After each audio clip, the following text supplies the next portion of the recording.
there a second?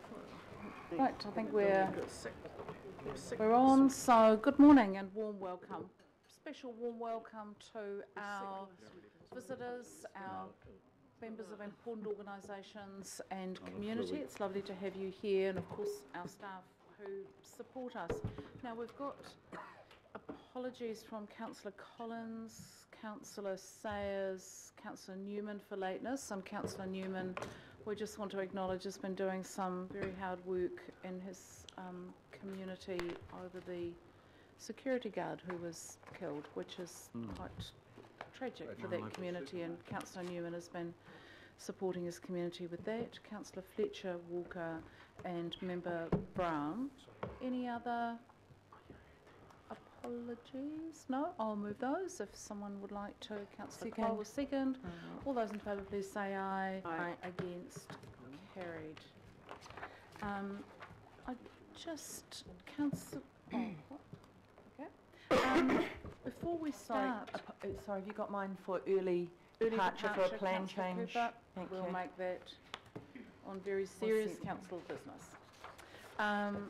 Just before we start the official meeting, I'd like to just invite Councillor Mike Lee to acknowledge Pierre Chatelain, who passed away, and he gifted the Atu Creek Regional Park, which is, you know, a remarkable thing to do, and his contribution to our city has been extraordinary, and Mike knew him well. So, Mike, do you want to just take a moment to acknowledge Pierre? Thank you, Madam Chair.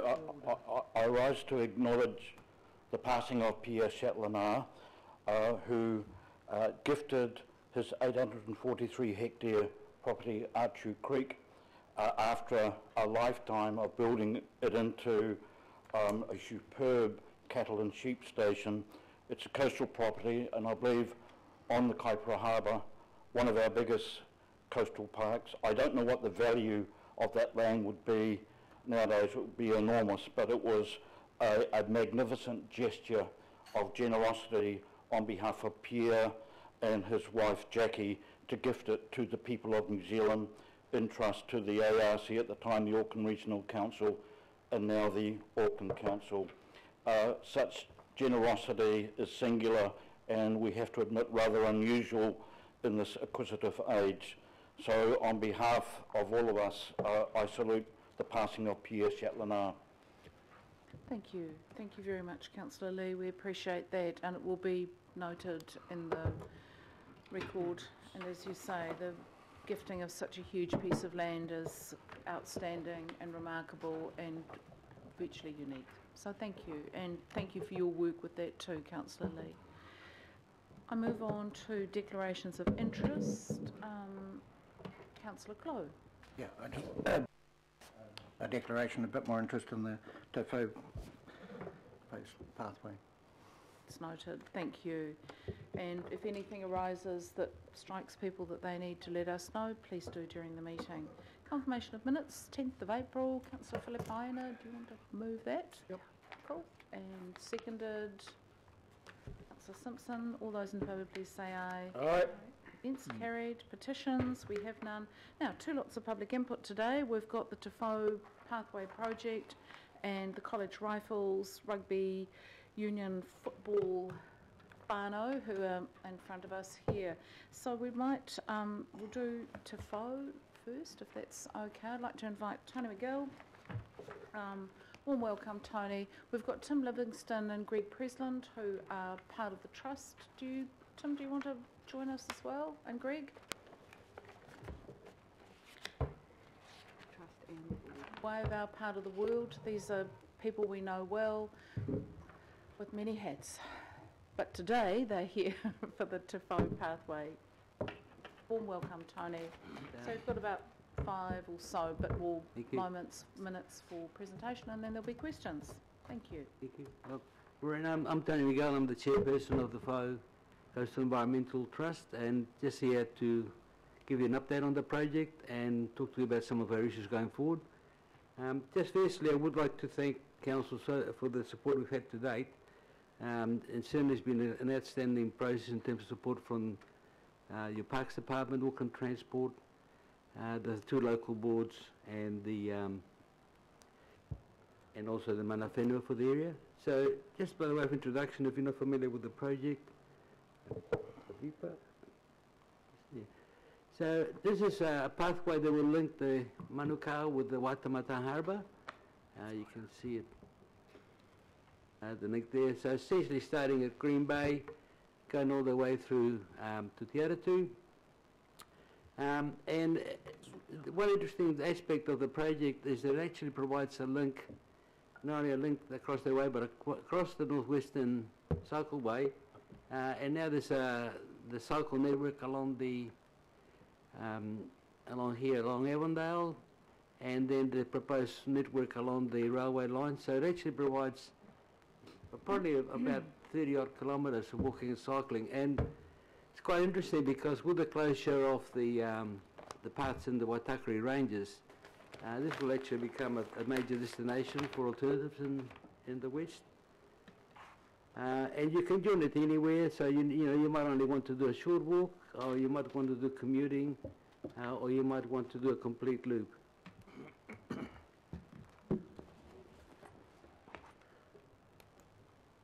So what's been happening so far? So our trust was established in 2015. Since then we've raised about $2 million, but the total investment between council, the local boards, the growth funding, Auckland Transport and NCTA, 7.9 million to date. But I think it's fair to say, if it hadn't been for the trust, no, this would happen. We have been the catalyst for the project. So what's been achieved so far is about 2.2 kilometres of pathway have been built at local parks. We've got a grant to build a pontoon at Archibald Park at the moment, which is under construction. And that's one example of the multiple benefits that we can deliver. So at the moment, the Wakaama clubs have to travel from West Auckland to Takapuna to their training. This will enable them to actually do the training right on the river. As well, there's been an extensive planting program. Just need very fast.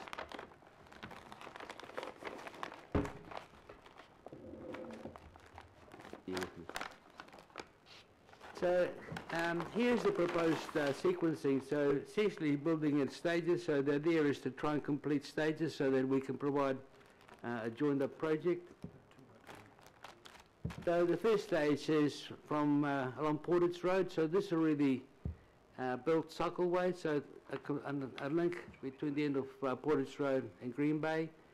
The next stage is really around here, connecting New Lynn. And this year we've got a bridge going across Ricehall Reserve, which is there, that's proposed. And it illustrates one of our problems. So when we started off, this bridge was going to cost about 1.2 million. We're now looking at probably about 2 to 2.2 million in just a period of 2 years. And then going on along the way. But one special feature is there's about 6 kilometres of the walkway which will actually go across the mangroves, so you'll get an experience of walking across water, which will be quite a unique experience. Obviously, one of the challenges is how do we build this with minimal environmental impact. So in terms of the objectives, well, obviously the first objective is the walking and cycling objective, so connecting communities, but also as a cycle route. And as I mentioned previously, we'll link up with existing cycleways, the New Lynn Transport Interchange and the proposed Te Aratu Transport Interchange.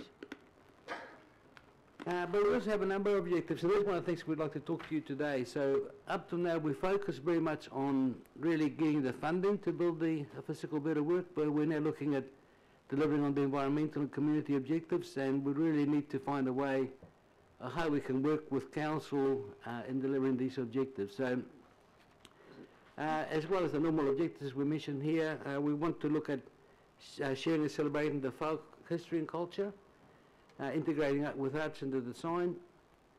We've published a book, which I think some of you have got a copy. If you're interested, we can make that copy available to you. So essentially a book capturing the history of the folk catchment, which is fascinating because it's a real insight into how the West has developed from the early brickworks in Avondale right through to New Lynn and what's become today. But these are the bits that are really of relevance to this committee. Firstly, we want to integrate stormwater management to the project. So our objective of giving people access to the Whai River really has no meaning if the flow is totally polluted as it is today. So we need to find ways of working to clean up the flow, but it actually requires an integrated approach. So you've got to clean up the land and clean up the water. Obviously not a short-term task, but essentially there's no point us making access to the river if people can't swim or fish in the river, as is the case today. So we want to really work with you on the ecological enhancement, how we can create recreational opportunities. So we started working with the school groups on that approach. Community engagement, we would love to see a community-led process to prepare all the catchment management plans rather than the traditional approach, which is really technical driven and the community just has to say yes or no. We would like to see an approach where the community actually lead the project and actually become part of the solution. And at the same time providing educational opportunities.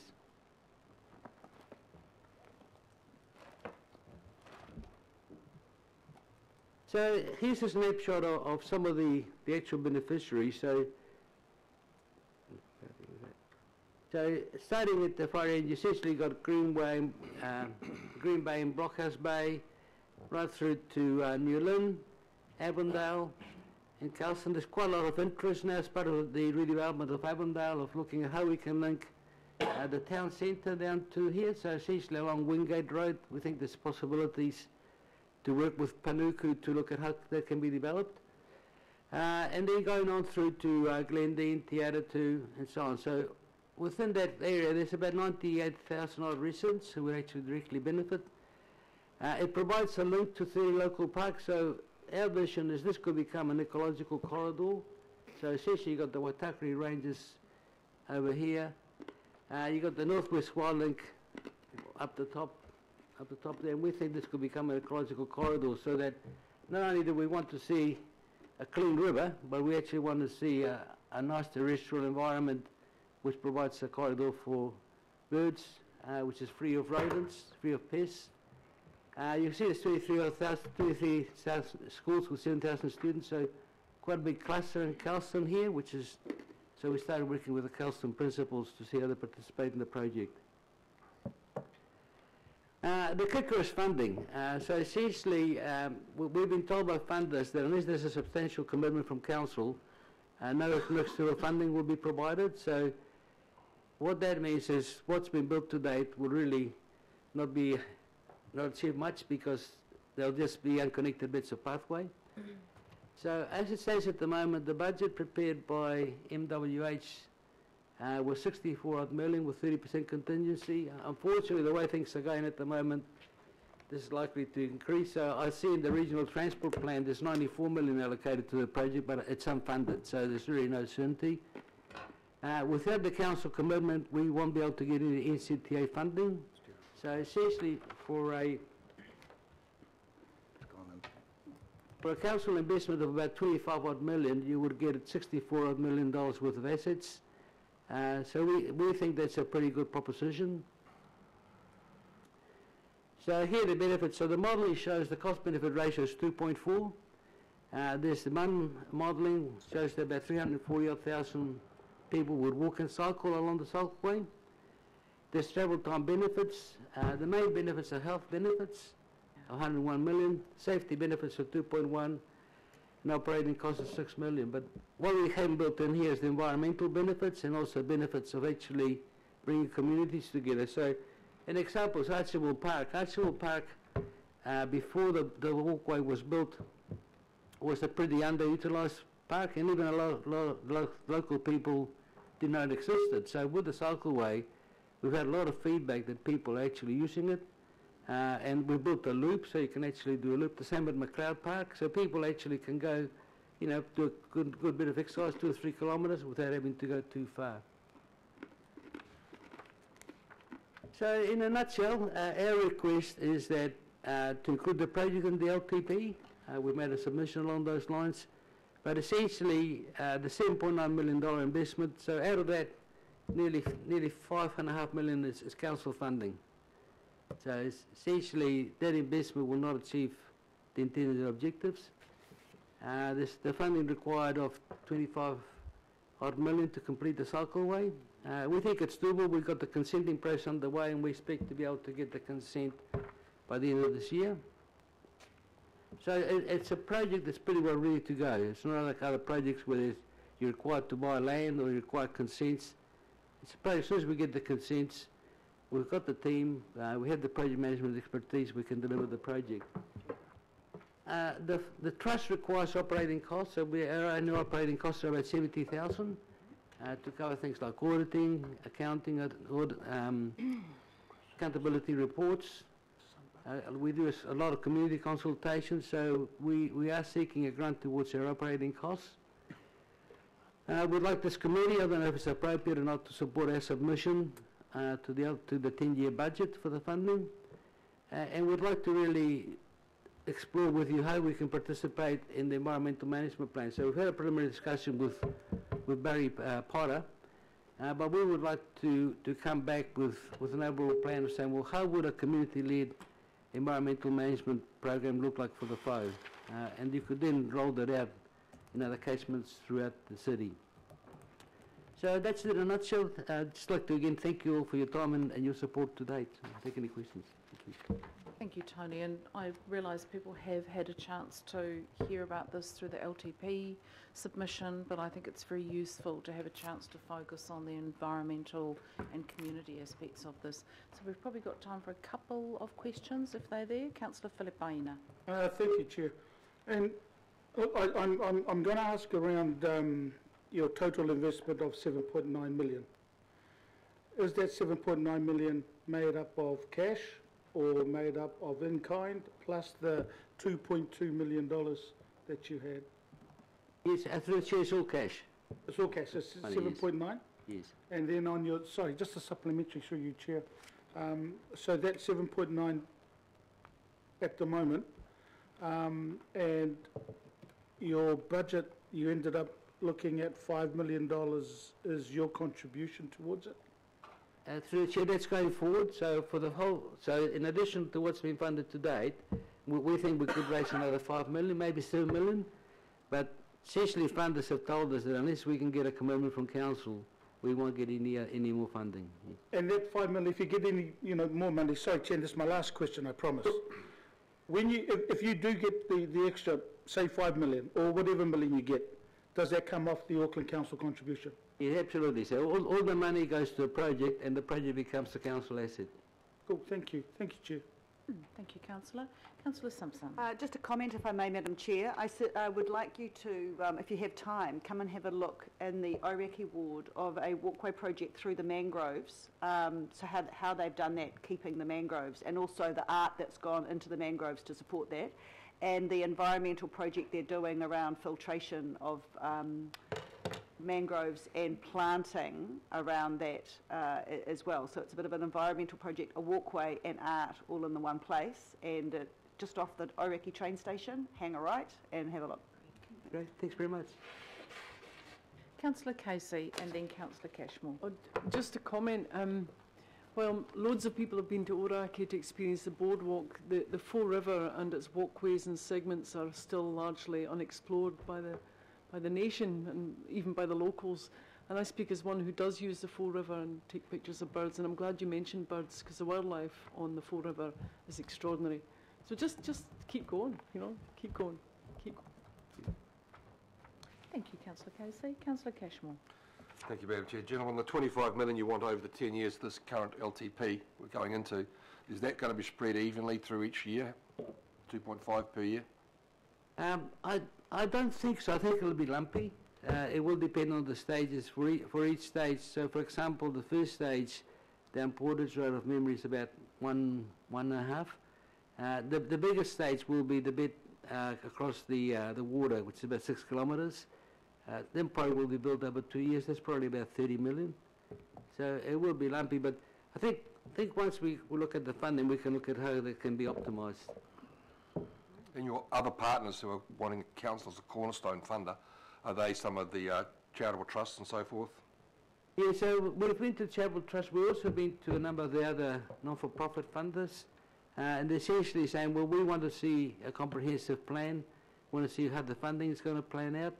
We have made a previous application to the Lotteries Commission as well, but we essentially get the same message that unless, even with the environmental plan, we had a message that unless council is willing to be a partner in the environmental plan, we won't be able to fund it. So, Thank you. All right, gentlemen, thank you very much. I'll move that we thank our team who've presented. Is there a seconder for that? Councillor Cooper? I'll put that. All those in favour, please say aye. Aye. Aye. Against? Carried. Thank you very, very much.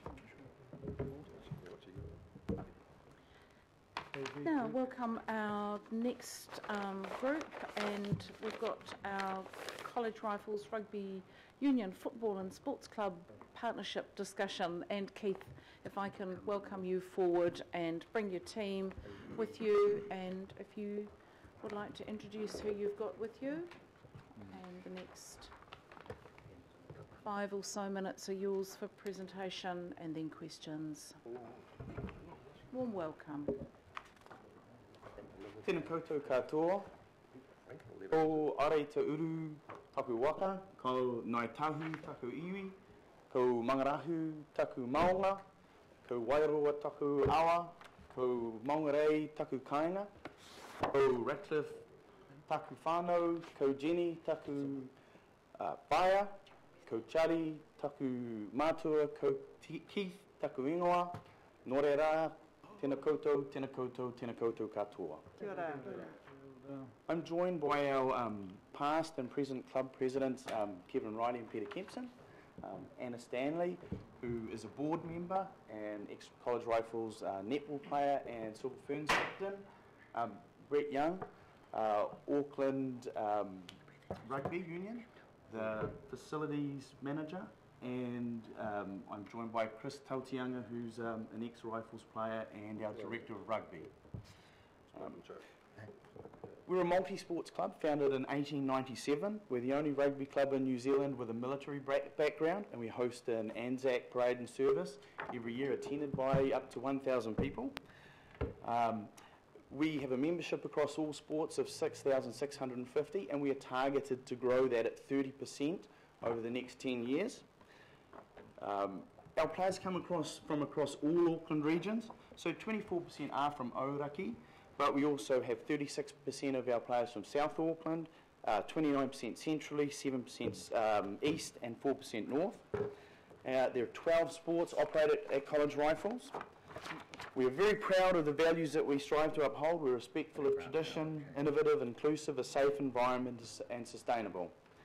In 2008, College Rifles entered into partnership with Auckland Council with a $750,000 grant. College Rifles provided 2 artificial turf fields to community usage and members. That grant was for 10 years, amortised at $75,000 per year. We're confident that College Rifles has met all the council objectives.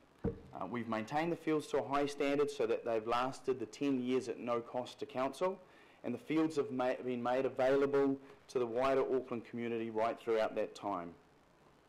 We're seeking a renewal of that partnership. College Rifles is requesting $750,000 from council, and in return, College Rifles undertakes to replace both artificial turf fields to World Rugby standards at a cost of $1.855 million. We will encourage ongoing community access. We'll ensure that there are no ongoing maintenance costs to council, and those operating costs currently are calculated to be $85,000 per annum. And we will publicly acknowledge council support with signage at the entrance and around the fields.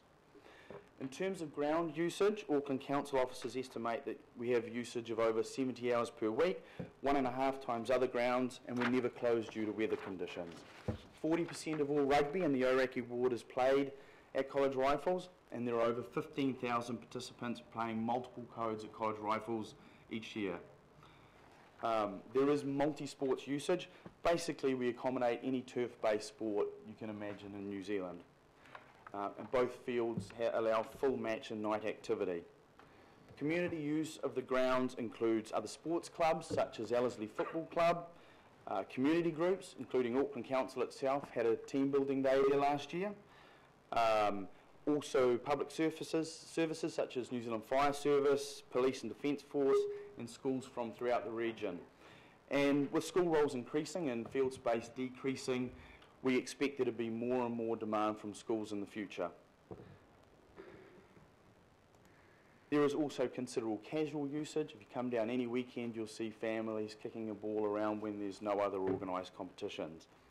But as well as maintaining those fields for all those users, they also use our toilets, our car parks, our changing sheds, and we maintain those at the expense of our membership. And this is all funded by College Rifles without any assistance. We pride ourselves on being an inclusive and safe environment. We have good governance from our Board of Management. We encourage diversity of officials, players, supporters, and encourage participation across all ages, ethnicities, sexual orientation, and ability levels. And then in terms of safety, the new shock pad and latest technology in turf manufacturing will increase the head impact rating by 60%, which will greatly improve safety for players and also provide a more enjoyable experience. So finally, we look forward to your support and partnership in helping to continue to make these facilities available to the people of Auckland for an effective financial contribution. And the club would also like to take this opportunity to acknowledge and express our appreciation for the partnership with Auckland Council to date. Thank you. Right, first off the blocks, Councillor Simpson. Thank you, Madam Chair.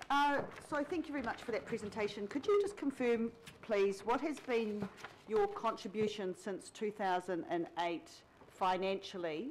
So in other words, what extra have you put in for the original investment of $750? And what do you expect it to be in the next 10 years, should you be successful today? And then my last question is, how much rates do you pay? Right, originally College Rifles put $1.25 million into the field development. We've paid $850,000 in operating expenses since then, so that's $2.1 million. In 2018, we expect to put $1.2 million in again into the capital development. We expect over the next 10 years that we will pay operating costs of, they'll increase 20% on what they have been to date, which is about just over $1 million. So in the next 10 years, we expect to put $2.25 million into the fields at College Rifles.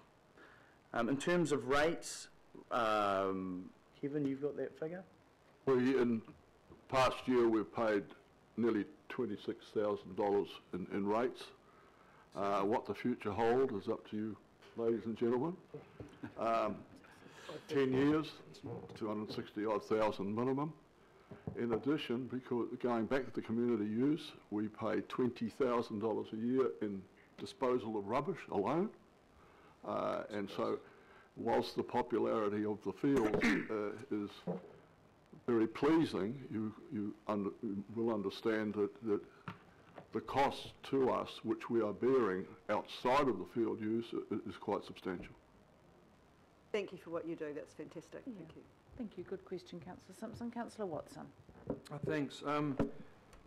Obviously, with 40% of the rugby in the whole ward just playing at this one location, the grounds, one would imagine, in the winter months are pretty much totally taken up with College Rifles rugby teams. Is that correct? Within certain time parameters, yes. Junior rugby runs from 4:30 through till 6, and senior rugby after that. But we still have schools coming down during the day, and they are playing football, hockey. We have lacrosse on Sundays. We have special tournaments on Saturdays. So because we have that artificial turf, it really can take a hammering. So we're able to have the rugby, but we still have that space for all the other sports to enjoy the use of the fields. And these other groups, they pay to use the fields? No. So Meadowbank School just approached me last week. They want to come down every Tuesday afternoon throughout winter for their field-based sports. We don't charge them anything for that. Councillor Filipaina. Thank you, Chair. Just around the original artificial pitch that you had, and I know there were reports around the injuries that the players were receiving. So in regards to the new artificial pitches, especially the rugby one, will they be Sorry. built, put in, that are specified for rugby? Because I know the original one wasn't, but I want to make sure that what gets put in there is actually the specifications are exactly the ones. And I note that I've read some studies around the artificial pitches in the UK, which is obviously a very high standard. So I'm hoping that that's the case. Yeah. No, look, that's really important to us, and especially with issues around concussion and being in the media now. So we've been working with World Rugby and New Zealand Rugby. The fields that we are putting in will have a shock pad, Yep. which has a warranty for 25 years. The turf is far more durable. It's about 8.5 more times durable than the initial turf. And in terms of metrics, the turf that we have now has a head impact rating of 1.0. That has to be tested every 2 years. The new turf, I'm told, will go in at a head impact rating of 1.7 and will never go below 1.4. So it's pretty much the same as playing on grass. Good. Yeah. Thank so you. that is important. Yeah. Yeah, thank you for that. It's impressive. Councillor Casey.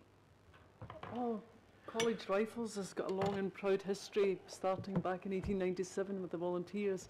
So it has that tradition.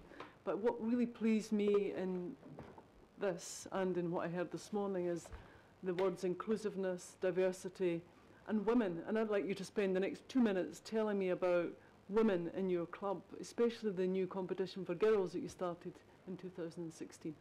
The women's rugby started in 1996. Yep. So, yeah, well, 25 years anyway. Yeah. Since then, we've been very successful in women's rugby. We've always been fortunate enough to have strong women's sides. We've been heavily represented at New Zealand level, and I think this has helped recruit the younger girls along. That's continued right through. We continue to grow at senior level, if I can call it that, but more importantly, through Keith's work, we're introducing under 16 tournaments, both 15s and 7s, and we really regard women's rugby as probably one of the growths in our club, as it is in New Zealand Rugby. Our contribution to women's rugby is important. Only last week I'm a member of the Old Boys Association, and we fund a lot of the teams, and we've made rather a large contribution to women's rugby to help them along with their gear, etc. So it is important to us. We're favoured this year to have Anna Stanley on board as part of our management board, as part of the inclusiveness that we believe in, and as you know, is highly respected in netball circles, and has a lot to offer us. We see her in keeping with our inclusiveness amongst female. You'll notice in the notes that we also promote other type sports. One of the contributing teams is in fact the Falcons Rugby. We play a lot with amongst the gay community. So yeah, I think the word inclusive is pretty descriptive here. Thank you.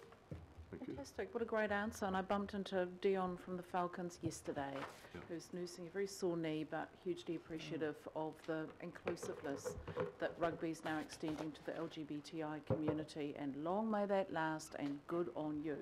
I've got Member Blair and Councillor Fletcher, and then I think we will need to move on to our next item. Thank you, Member Blair. Tēnā koe Keith, mia tiki a koe nai tahu Raituru ngā mihi.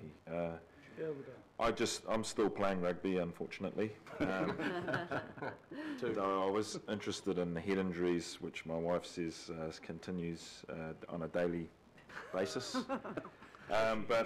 So it was the shock value in terms of the collisions that you have on the ground.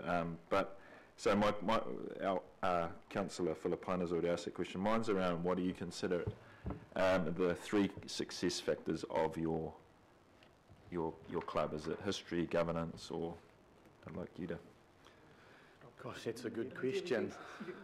Because I'd like it to continue, whatever you're doing. Look, I think if you go to our mission statement, it talks about community and providing the best possible sporting experience. So I think community is a really big part of it, and what our community contributes to that. So I think that's a big success. Definitely the history, we're really proud of that, being around for over 120 years, and as much as possible we try to link to that history with matches with the Defence Forces and also with the Anzac Parade and Service that we put on, that council actually supports us with, so we do appreciate that. Those would be two of the big ones. And then the fields themselves, they have been really important to us. Actually having that capacity now to open them up for over 70 hours a week means that we're not limiting any user groups. So we've actually been able to start an athletics program. We've got over 185 5 to 10-year-olds doing athletics on our fields over summer. So they're actually a really big part of it. That was a big step for us 10 years ago to go to these artificial fields. Okay, cool. Thank you. Thank you. Thank you. Final question, Councillor Fletcher. Well, thank you. Actually, the previous question was the one, it was about resilience, but may I say I have conflict here because my 5-year-old grandson is playing. However, I want to first of all say that the Legacy Auckland City Council's policy of partnerships has clearly worked really well for you. I mean, by getting that CapEx off the ground, the fact that the operational costs are being met by the club, you know, that's been a biggie. How strong, just following on from the question around resilience, but how strong is your volunteer community? Because that's always such a critical part to clubs. Yeah, look, it's huge, and you see the volunteers who come down on a Saturday, who manage the traffic flows, who event management. That's just the surface. You've got parents who are coaching, you know, mums and dads coaching, managing teams. We estimated we have over 450 volunteers currently, so we couldn't operate without them. They're a really important part of it, and you haven't detected any fall off in attracting those volunteers? No, we're really fortunate. They just keep coming through. So we're planning a big fundraising event in November, and we've got a really good group of mums who've come on board and taken control of that. And as they move on at the end of under-13s, there's always some other wonderful person who comes in at the other end and picks up the baton. So, no, we're really fortunate there. Thank you. I think what it does attract these people, at the risk of bragging, we have good governance. They see good organisation by Keith and his team and by the Board of Management. And I think we all like to be part of a success story, and consequently these people are happy to come along and put their hand up and help it continue. Thank you. Thank you. Thank you. That's a good note to draw this to a close. Councillor Simpson would like to move. Councillor Fletcher, would you like to happy to second the vote of thanks? I'll put that. All those in favour, please say aye. Aye. Aye. Against? Carried. And thank you very much. That was a very fulsome report, and in return we will gift you our template for the new logo for the Club Council, which will allow you to have the correct logo on there. Right. Thank you. Warmest thank you, and we'll get to the item maybe in about an hour's time. You're welcome to stay, but if you don't stay, we won't be offended, and we'll tell you how it goes. Thank you so much. Thank you. Appreciate it. What we'll do, and I'm sure it will be okay with Greg, we'll just quickly get these two out of the way. There's no extraordinary business, no notices of motion. And Greg, would you like to talk in the local board slot at the beginning of the State of the Waitakere Ranges Heritage Area item, which is right now? So, warm welcome to Greg as chair of our Waitakere Ranges local board. Kia ora and welcome. Morena Te Committee. I'm here to speak briefly to the Waitakere Ranges Heritage Area monitoring report item. This is the second monitoring report. The Act is now 10 years old. Time flies. And we've asked that this report be dedicated to Denise Yates. The report's commissioned under the Waitaku Ranges Heritage Area Act. It's something that you, Madam Chair, and I were involved in the creation of, and Councillors Clow and Kupu were involved in its gestation and in its finalisation. My brief description of the Act is that it was an attempt to provide for meaningful protection of the ranges and to protect against the cumulative degradation and subdivision of the ranges which was happening through conventional RMA processes. At the time it was controversial, caused considerable debate in the community, but I'm pleased to say that 10 years on things have settled down and erstwhile opponents of the legislation are now at peace with the law, and people are proud to live in a statutorily recognised heritage area. So it's been quite a turnaround to what it was like before. The report itself is very important. It's meant to assess how well the Act is performing, how well Council is going in its statutory obligation to protect and to enhance the area, and what threats the area is facing. The document before you is a complex one and an impressive collation of lots of information. The original focus of the Act, which was subdivision, is working out, in my view, as intended, as shown by the report. Existing subdivision rights are being exercised, but growth predictions suggest that once these rights have been exercised, there should be no more, and the population pattern of the area should become very stable with no further encroachment into the area. Kari dieback features very heavily in the latest report, and I should thank Council for taking the strong and determined action required to protect this taonga. I wish to acknowledge Te Kara Ramaki, who have provided commentary for the report, which I would describe as being constructive but critical. They acknowledge that much good has been achieved. At page 13 of the report, they neatly summarise the current situation, where they talk about increase in the total area of ecosystems protected and reserves, dramatic decrease of subdivision, update survey of priority known archaeological sites, and initiating a program to help address contamination in the West Coast lagoons. But they also focus on what needs to occur, particularly spread of reeds, alarming spread of Kari dieback, ecological quality of the lakes, and a lack of funding proportionate to a nationally significant area, and the uncontrolled growth of tourism and recreational activity in sensitive areas. They make recommendations which I think Council needs to seriously consider, and the starting point could be the starting of work on the deed of acknowledgement, which the legislation provides for, as anticipated by Section 29. And the final comment I would have is that the report's not meant to be a PR exercise. It's to show what's going right and what needs to be done, and I think it's a very important process for us to continue to do every 5 years. Those are all the comments I wish to make. Thank you, Greg. So please feel free to ask any questions of clarification that you have of Greg, or they might actually just come up naturally in the course of the discussion. Councillor Cashmore. Thanks, Madam Chair. Greg, thank you for your comments. Just met with some people out there who are concerned about the Act. In fact, in the non-bush areas where there's open land, and they feel that their property rights have been curtailed by the Act. Do you have any comment on that? People are much more sanguine about it now than they were 10 years ago.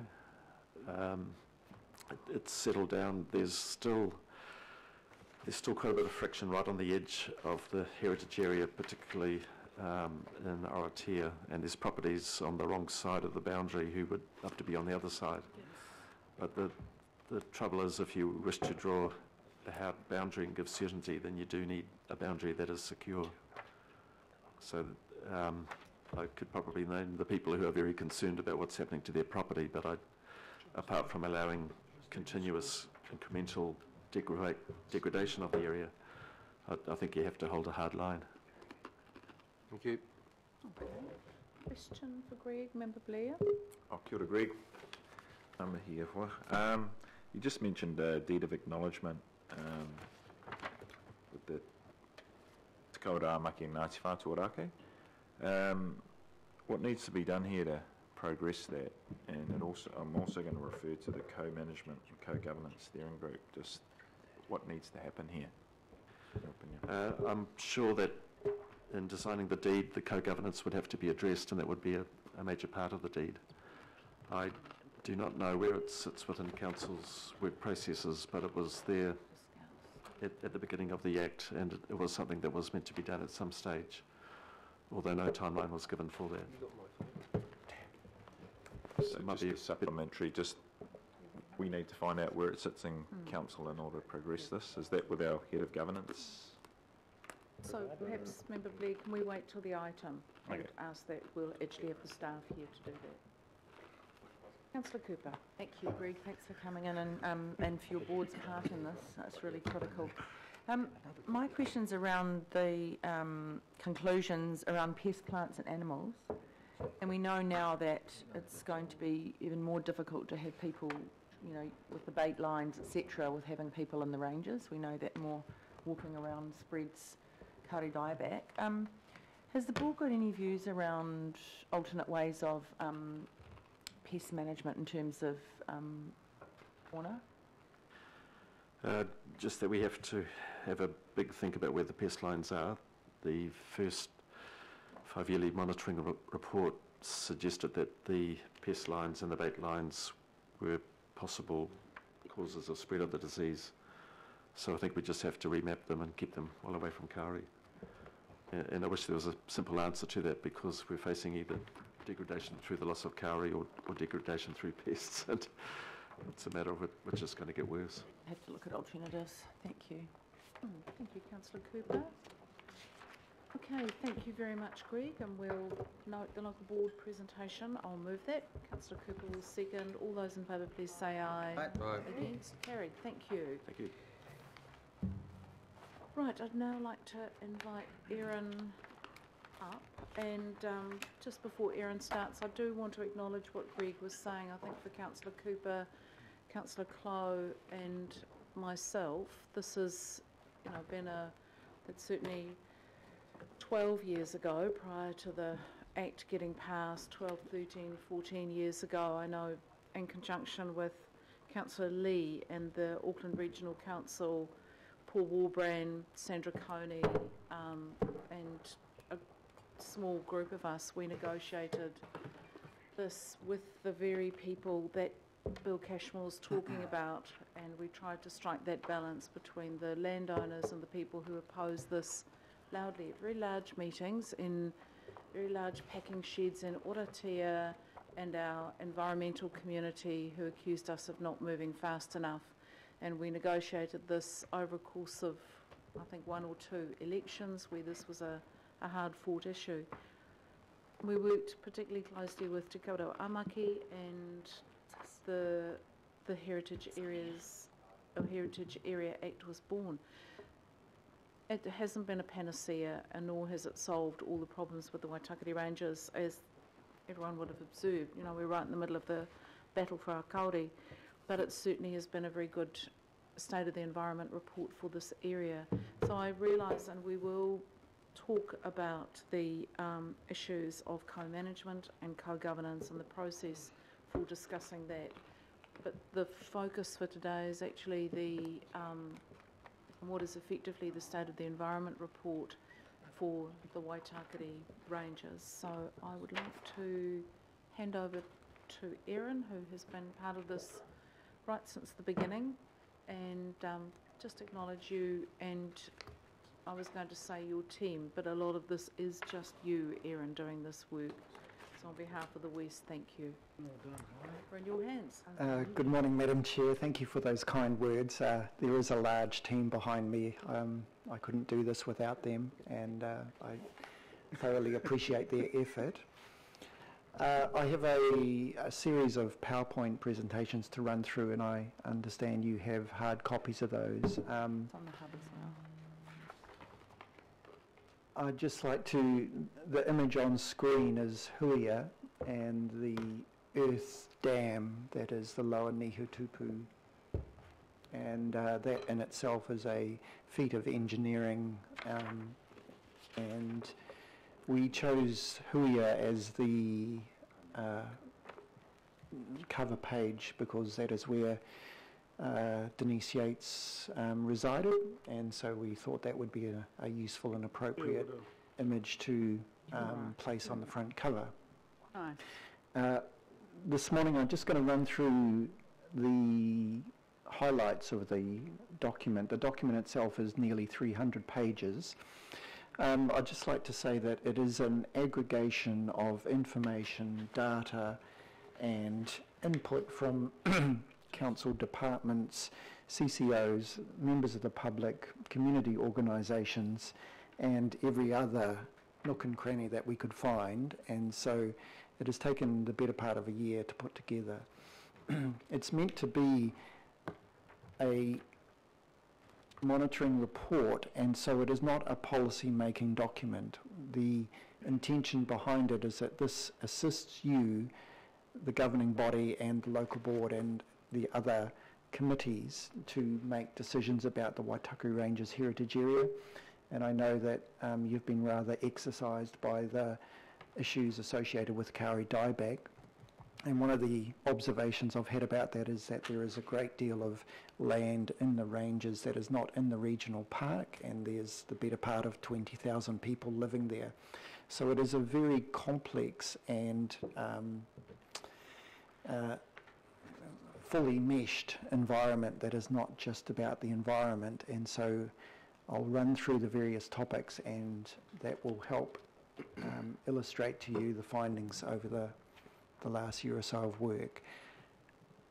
So I'll just hopefully work the pointer. So the heritage area, the majority of the heritage area is contained within the Waitakere Ranges Local Board, and there is parts in the Faux Local Board, particularly along the area that is known as Green Bay, and there's also, if I can point, a sliver that runs up the coast in the Rodney Local Board area that was formerly Rodney District.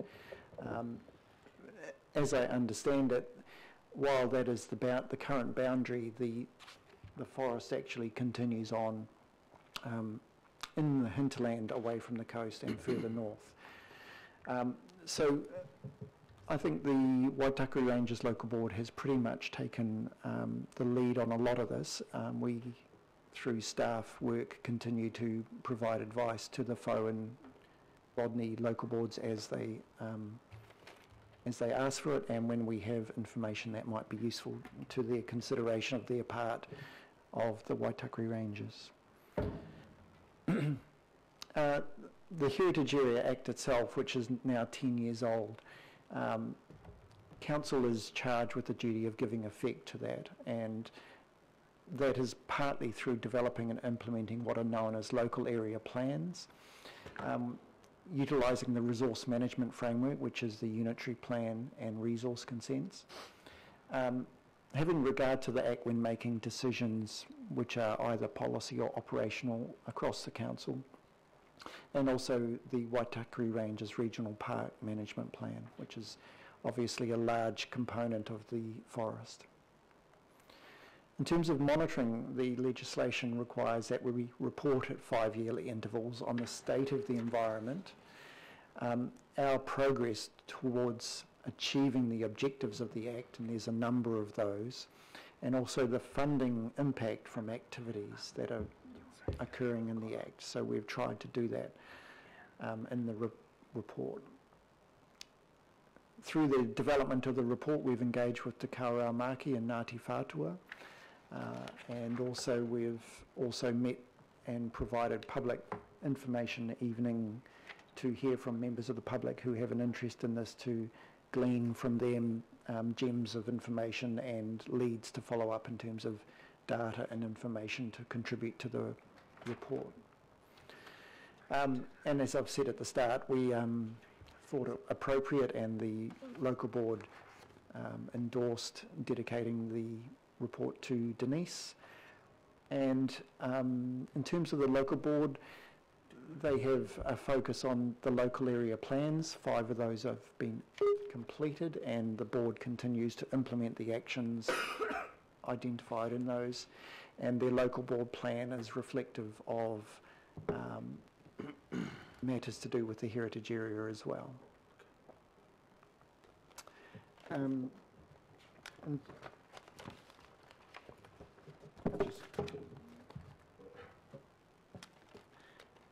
In terms of the process of preparing this, as I've said, we worked across council departments, CCOs, utilising our REMU people, particularly our biosecurity, biodiversity parks, which is both regional and local park staff, our consenting teams, our heritage teams, Watercare, Auckland Transport, ATEED, the local board, and Mana Whenua. In this report we have some new topics. One is aquatic ecosystems, which is, oops, wrong button, which is about the quality of coastal lagoons, and this is the Piha Lagoon.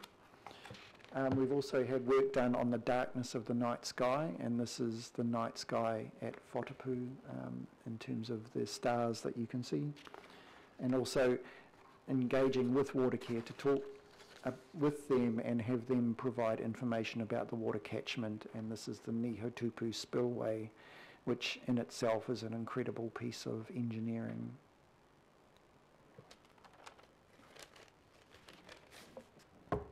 In terms of the first topic, Indigenous terrestrial and aquatic ecosystems, this is a large part of the report because there's a myriad of these, and they are essentially an integrated whole, but you can separate out a great deal of specific issues. Obviously the key issue is Kauri dieback, but we were cognizant of not making this another Kauri dieback report, so it's definitely front and centre, but it's not the only issue that we traverse. Pest and plant animals, whoops. Here's our opossum. We've got more than enough of them.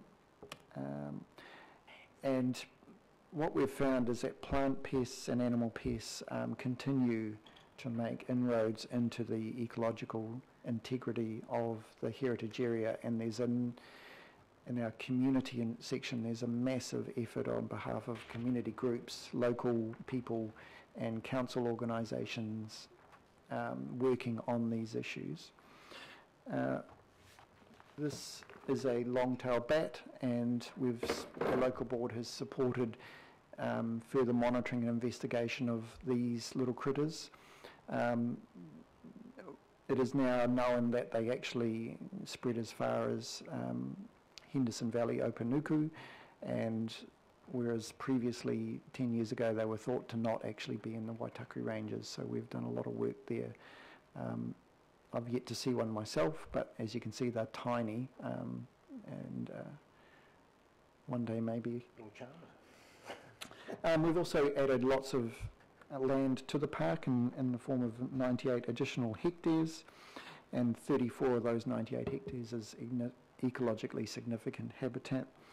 I have an image here of the Tihinga wetland, which is a massive one of the 2 largest wetlands in the region, and an image about some of the effects of human activity on those wetlands. Next topic is natural landforms and landscapes. What we've done here is we've engaged Malene Absalom, who is a landscape architect of some renown, and she has been to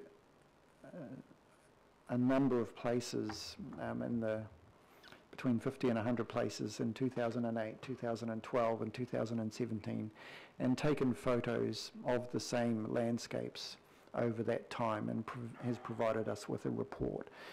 What she says is that essentially the landscapes remain intact. You do get development, and this is in Karikari, so you get the occasional prominent building that sort of sticks out of the landscape. This is another one that 5 years ago there was a significant large tree in here, so it obscured this building, and now that tree has now been removed. So aside from some minor effects on landscape, she concludes that the landscape is intact.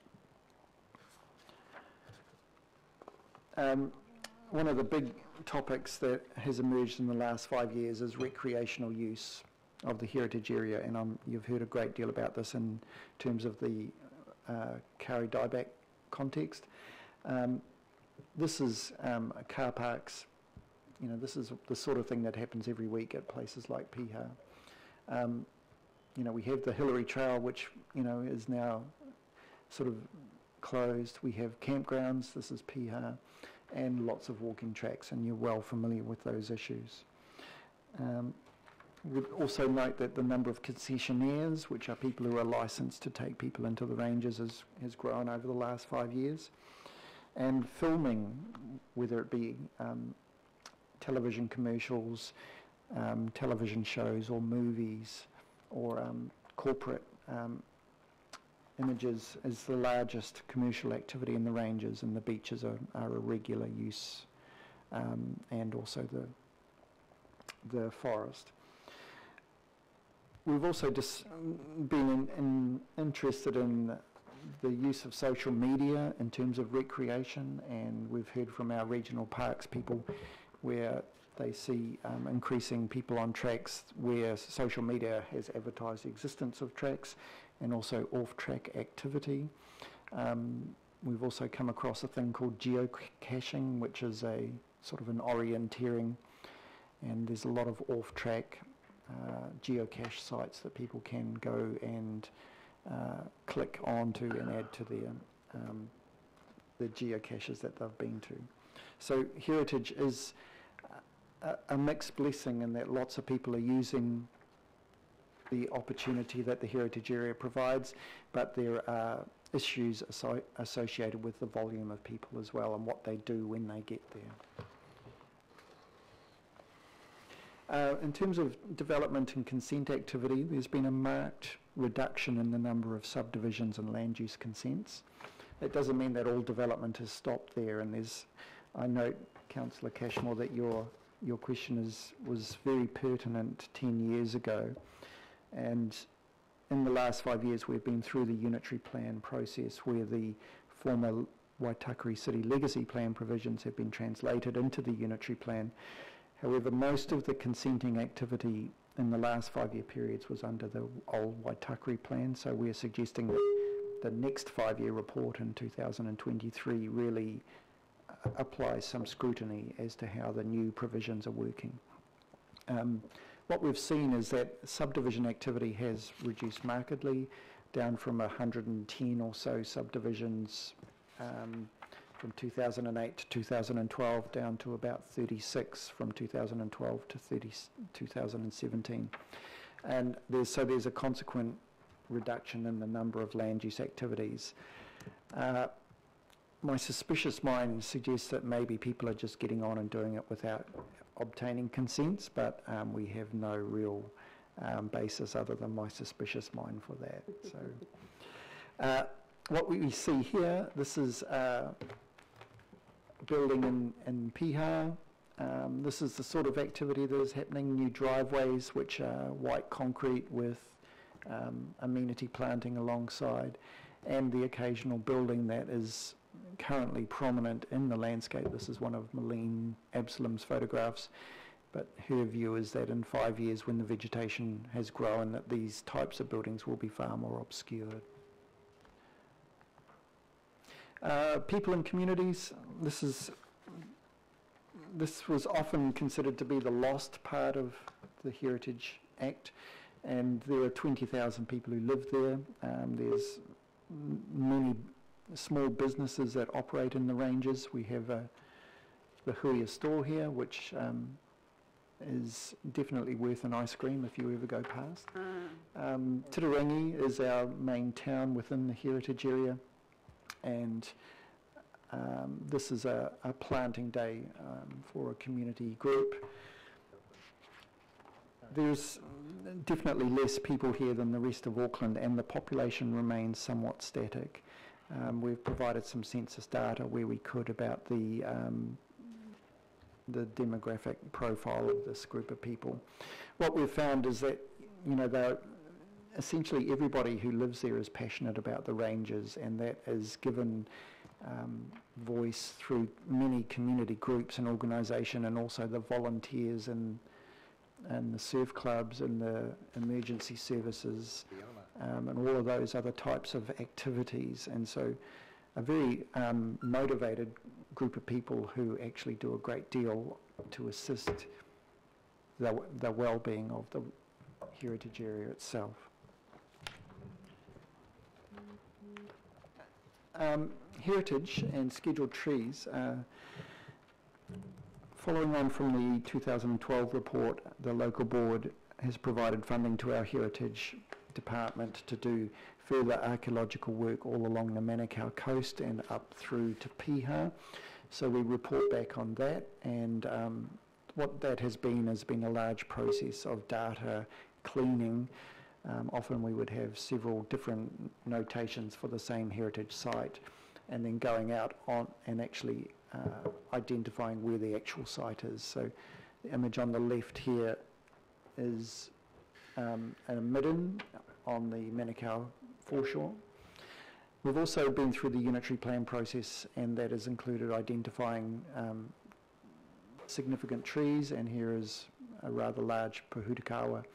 And so that has been an improvement that has been achieved through the unitary plan in terms of scheduling specific prominent individual trees. Finally, our friends at Watercare have provided a section on this report. They obviously have a number of designations throughout the ranges that overlap with the regional park quite often, and they have some massive structures, dams and water treatment facilities.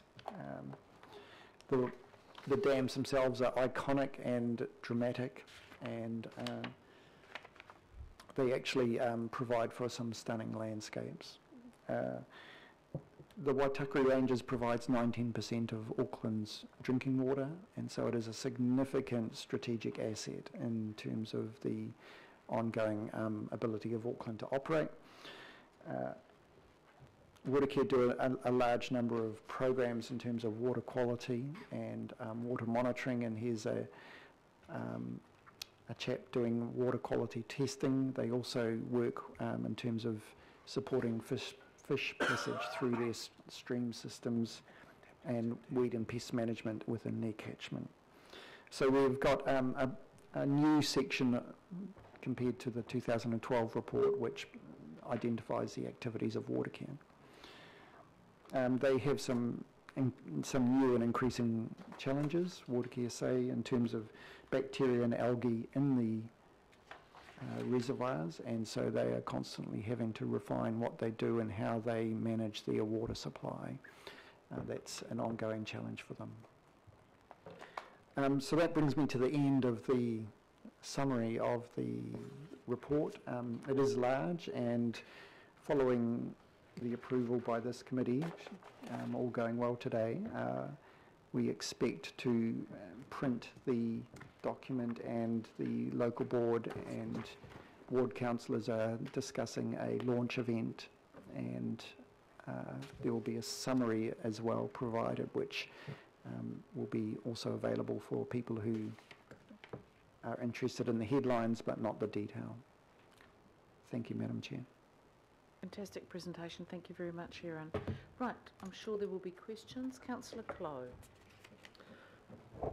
Thank you, Aaron. I have two questions, and the second one relates to an amendment I put up, or I should say a new C, which I'll point out. But the first one is just, as you know, at the time, because you were a staff member at Waitakere, it wasn't all plain sailing between Waitakere Council and the ARC, and Waitakere and the ARC with Rodney. So one of the areas of tension that we did resolve was the local area plans been included, so a requirement for LAPs. So my first question is, have the LAPs, are they working?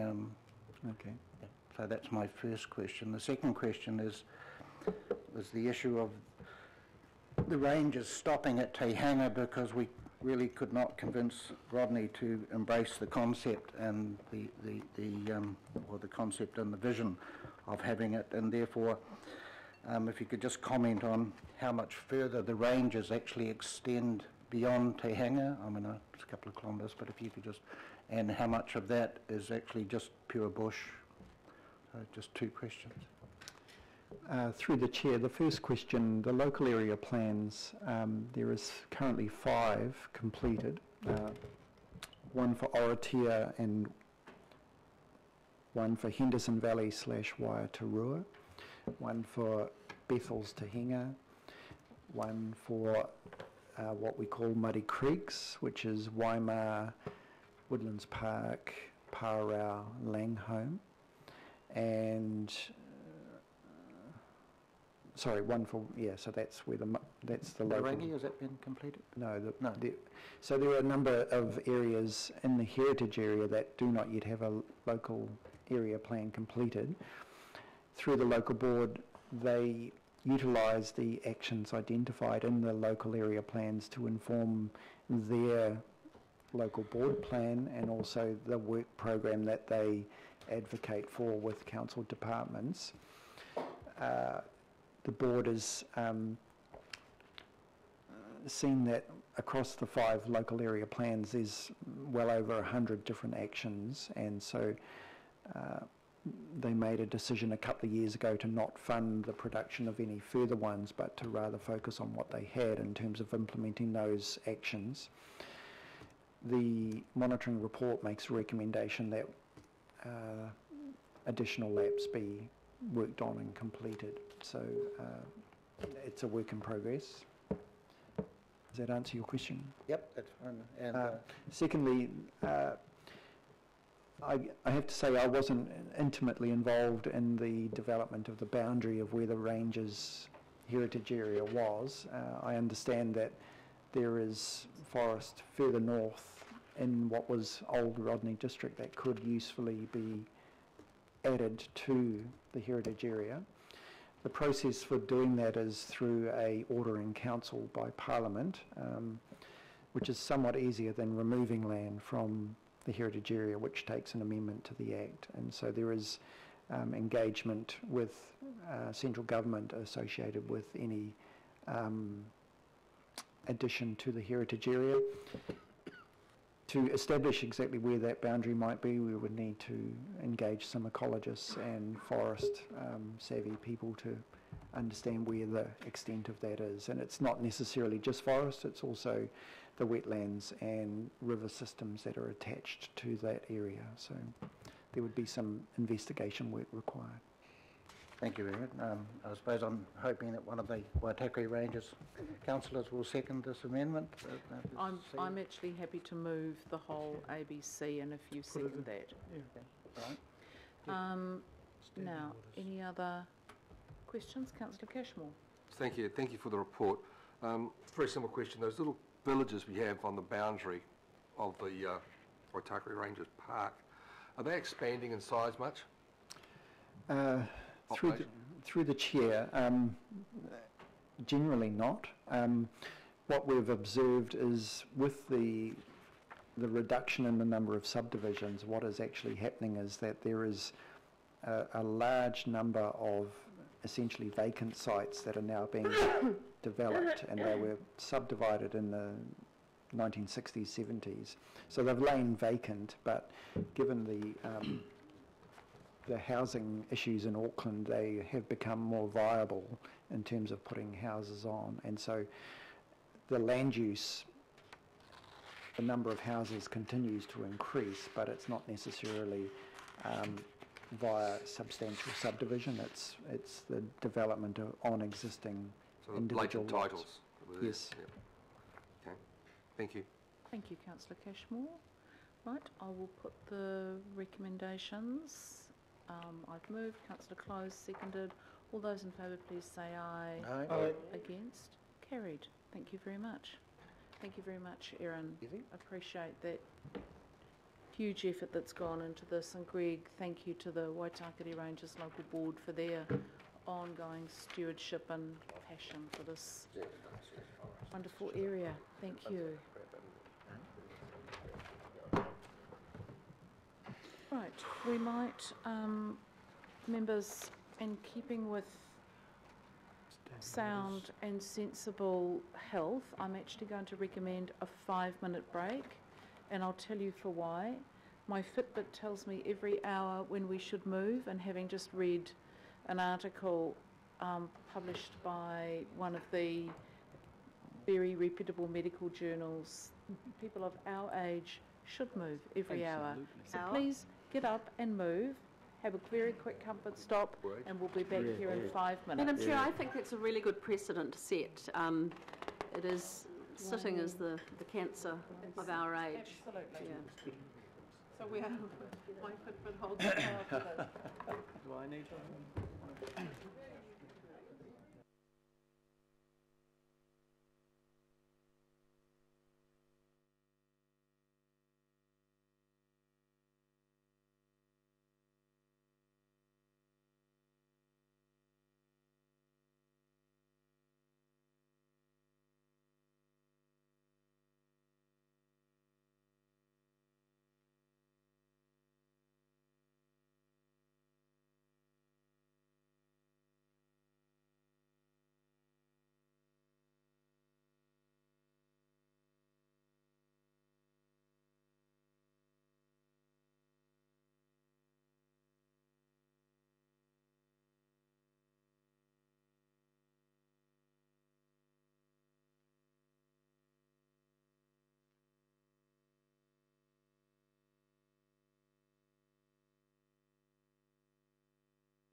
Again.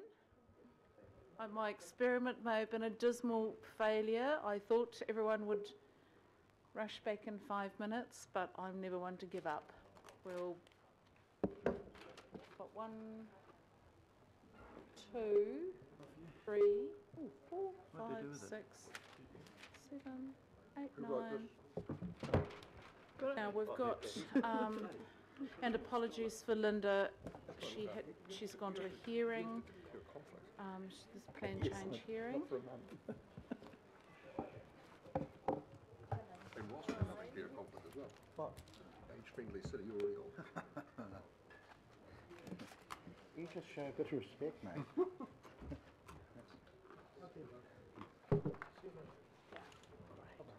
Madam Chair, I just want to make a point of order and a complaint against my fellow councillor who's been age abusive to me. You should declare a conflict, Madam Chair. And the mayor in a month's time. Yeah. I got my gold hop card yesterday. Oh, really? Yeah. Oh.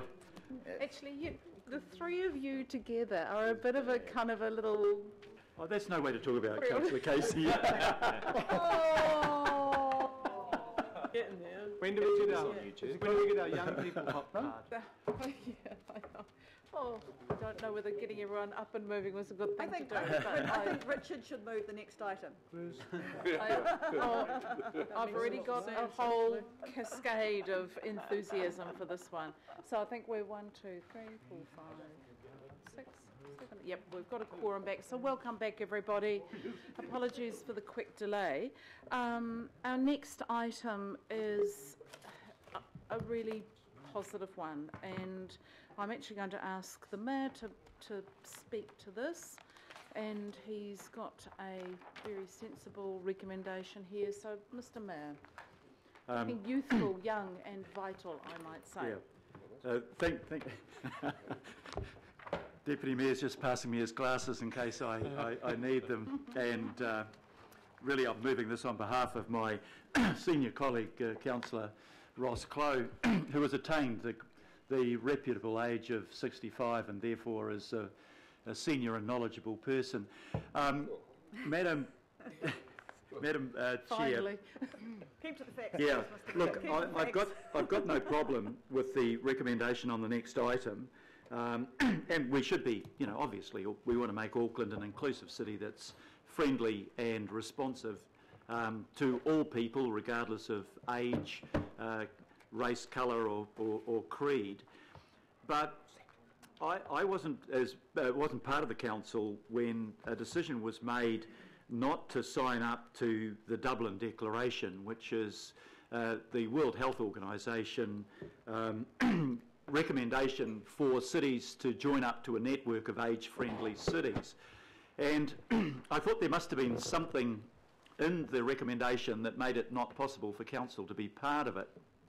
So I went back and I read the Dublin Declaration, which I've got in front of me, but actually it commits us, if we become part of it, where it's within our area of responsibility and economically feasible to implement the following actions. And it's basically things like promoting general public awareness of older people, their rights, their needs, their potentials, ensure the views of opinions of older people are valued and listened to. I've been through, there's 8 of them, and I don't see a single one of those recommendations that every individual around this table wouldn't agree to. It is a message of respect for older people. There's currently 725,000 people over the age of 65 in New Zealand, but that'll go up by another 500,000 within the next 20 years. So the older section of our community is a large and growing section of it, and the difficulty, when I talk to a lot of people who are retired, they feel that suddenly they become unheard and invisible. Partly it's when you opt out of the workforce and suddenly you just don't have that social network. And, my view is that a lot of people around this table, when they reach the grand age of 65, will want to keep working. And I think that's good. But I think that we should acknowledge the principles and the vision set out in the Dublin Declaration. I was at a meeting with Councillor Casey, who's been kind enough to second the amendment that I'm moving to this, and Tracy Martin, the Minister for Voluntary Groups and Seniors, indicated the government's support and the potential maybe for funding of an age-friendly cities network. And I think if, we need to set these goals and these principles up in front of us. So what I'm suggesting is, and it's a pretty mild amendment, it's that we should ask our officers to report back to our June meeting when they're reporting back on their wider study as to whether there are any obstacles to Auckland signing up to becoming an age-friendly city. So I'm advancing very cautiously on this, but personally, having read the declaration, having looked at the application form, I see no obstacle. And further, I see that Hamilton is an age-friendly city, Tauranga is an age-friendly city, Wellington is an age-friendly city. There's a half a dozen of them. And I'd hate to see Auckland out there on a limb saying, oh, this is a step too far, maybe it's too difficult, but not actually saying why. I don't think there is a difficulty in signing up to this. I think it's something that all of us should properly endorse, and as a result, I'm asking you to consider the amendment that I'm moving as a recommendation B. I just read it out to you. Report back to the June meeting of the Environment and Community Committee on any obstacles to Auckland becoming an age-friendly city as part of the World Health Organisation Global Network. And that is seconded by Councillor Casey, who may wish to speak to it. I would love to speak to it. Okay, we just, I guess, councillors, we had a very surprising and rather odd debate back when this all first came up, and it kind of all went pear-shaped. I still don't quite understand why. I'm hoping I've got Councillor Fletcher, Councillor Casey, and hopefully we can just put it, because it will be coming back to June, and I'm very keen that it'll be come back to July. Oh, we might just need to change it to July. July would be fine. Because reminding everyone, we do have a workshop coming up. Councillor Fletcher. Thank you, Madam Chair. And may I say, I think that all of the councillors sitting around the table will certainly want to sign up to an age-friendly city. At the time of that vote, there was, I think, quite a lot of conflict around some of the decisions that had been taken by council that for some, and I'm speaking for myself on the council at that time, felt were not age-friendly. The decision to open up swimming pools free to under 16s was one that was quite controversial, because there was a strong advocacy from Councillor Quacks, who's not here today, and myself, around whether that should have also been extended, because swimming is such a vital part of health for older New Zealanders. There were a whole range of things that had gone through that were not age-friendly, and the way that the matter was promoted at the time, I think wasn't clear about how it would, in a practical sense, flow down to those activities that we wanted to see made available to older New Zealanders. There was also a bit of a concern because there wasn't clarity around what the cost of associating ourselves with the World Health on this might be. If we could have clarity on that today and be absolutely clear that it's not imposing further costs, I think it's a wonderful thing that we could progress with that. But I would like, in adopting this, for us to be really clear that it will require us then to analyse all of our policies, particularly in the area of sports and recreation, that we are truly being age-friendly and we're not just giving lip service to this. So I hope that all of the colleagues around the table can support this today. I think it would be helpful, and no doubt, I'm just trying to, I always struggle to read up on the screen here, but I believe that the Mayor is saying that this be reported back, and presumably there would be more information at that stage on what the cost of association.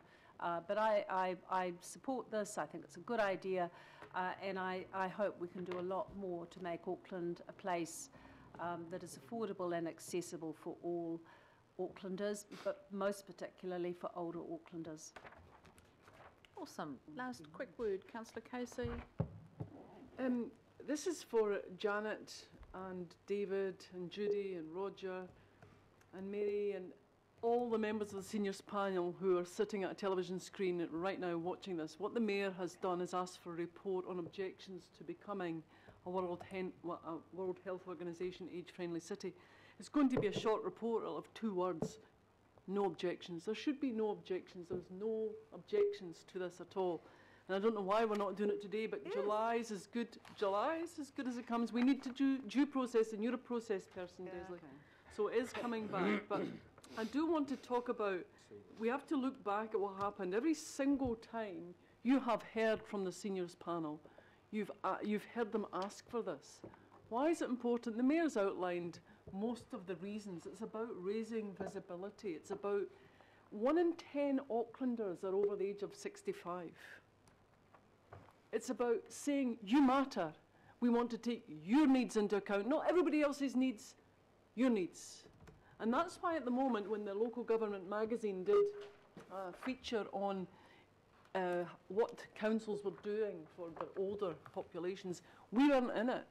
But a number of councils were, and the Mayor's mentioned a few of them. I'd like to be on that list. They looked at Taronga, Hamilton, Horowhenua, Kapiti, Wellington and Nelson. Why aren't we in there? Because we ain't doing enough, folks. And what this commitment is today from the Mayor is that it's about time we did do it. And that political decision back in 2016, probably one of the main reasons it didn't go ahead, and it was a split vote, and Chairman George Wood, if you were watching, it was your casting vote that put this asunder. And I'll never forgive you for that, George. But just look at the date of that meeting. It was the 8th of May, it was the 1st of September 2016. A couple of weeks later was a historic election. And one of the staff recommendations, and no disrespect to the staff, but they have to do this job, one of the risks was this may be premature in relation to the incoming council. And you know the thing, Phil, about not making big decisions before the new council comes in? That was written down 2 or 3 times, and it was said out loud at that meeting. So it was a political decision, and I think it's time to revisit it. And that's all I want to say. You'll make the seniors panel extremely happy, as will you make every person over the age of 60 in Auckland, because it's time has come. In fact, it's time is long overdue. Yes, Michael, and you're one of them too. Yeah. I'll be happy. Yeah, okay. good. I'm looking forward to it. We need more happy 60-year-olds. Some So of us looking aren't forward to quite that there report, the report that says no objections. Yeah? No, we're doing the whole thing. We're just going to put the No, vote. I'm looking forward to that report coming in sorry. July that says no objections. It's not objections. It's more just saying, how do we make sure Obstacles, this happens? no obstacles. Yeah. No obstacles. Okay, good time to put this. I'll put that Through you, Madam recommendation. Chair. Oh, Aye. Wanted to speak briefly. briefly, please. And that is really just around this phrasing of B, where it's just reporting on obstacles. Now, sure, there may be obstacles, but equally, there are a whole lot of Advantages. and I would think advantages.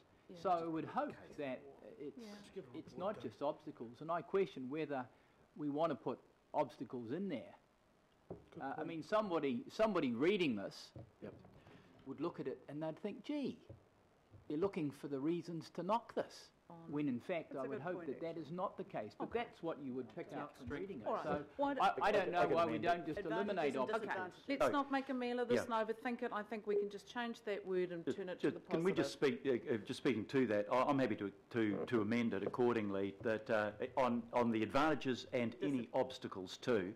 And why I've put obstacles too is obviously if there were major financial implications involved in this, we need to know about that. So it is a cautious approach, but advantages and obstacles. Awesome. I'm going to bank As a that. seconder, can I just agree to that, but say, why don't you just bring back the report that went to the meeting of the 1st of September? Because that had everything in it. Nothing has changed, except there are more age-friendly cities now than there were back then. Deep breath, Councillor Casey. Take it to the vote, Madam Chair. Believe you me, I share the frustration. We've made a big meal of this. Some of us would like to have just done this today. I had a very brief report which said just bring the options back. The Mayor has expanded this and made it clearer. Let's just do it. All those in favour, please say aye. Aye. Against? Carried. Good. Moving on. report back to Jan. Regional Sport and Rec Grants Program. Now, I know Sir John has quite rightly declared a conflict of interest with what we fondly call FIFOD, so Find Your Field of Dreams Foundation. And I'll just ask the team to take us through the grants program. We have discussed this at length. Right, thank you. Morning. Just introduce myself. I'm Dave Stewart, Manager of Sport and Recreation. And to my right, I have Geraldine Wilson, who's Investment Advisor within the Sport and Recreation team. This report seeks the approval for the allocation through the funding of the Regional Sport and Rec Grants Program to 8 recommended applications outlined in this report.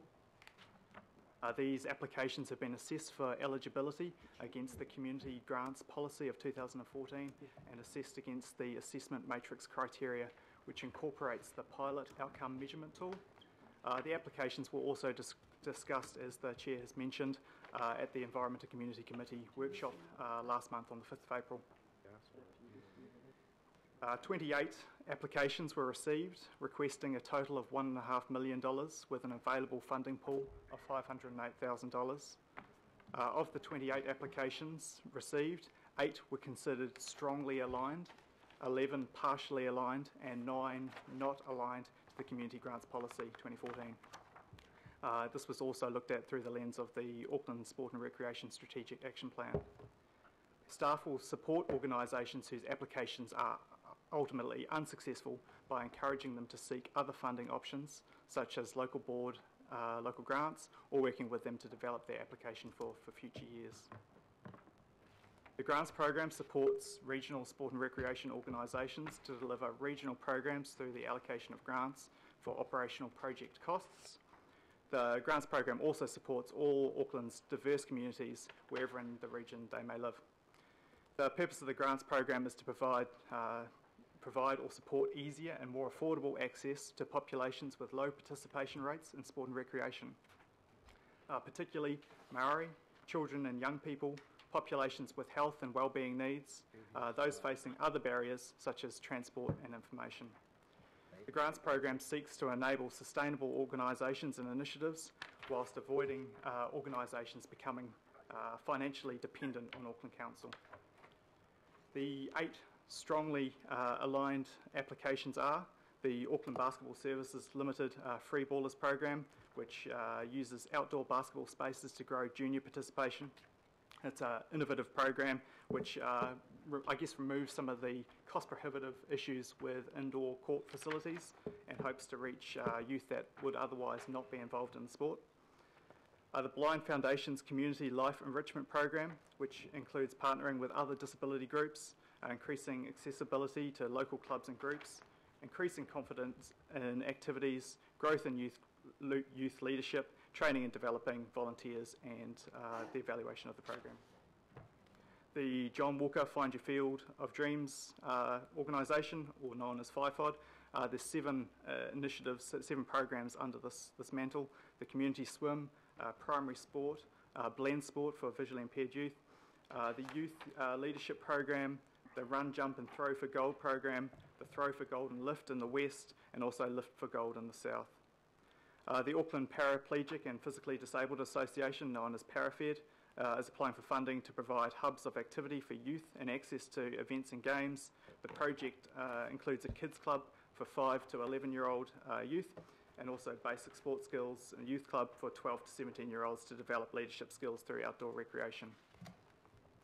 Netball Northern have a junior netball program branded Future Ferns. This work will work with 15 netball sites to provide quality junior netball opportunities, coaching workshops, skill development within 20 schools, professional development for the teachers, and program management, communication, promotion and coordination. Actives Here Rangapotama, or HOP, includes 2 main programs for Maori and non-Maori, youth leadership, and building capacity of Maori sports organisations, which includes providing a staff member to support their needs.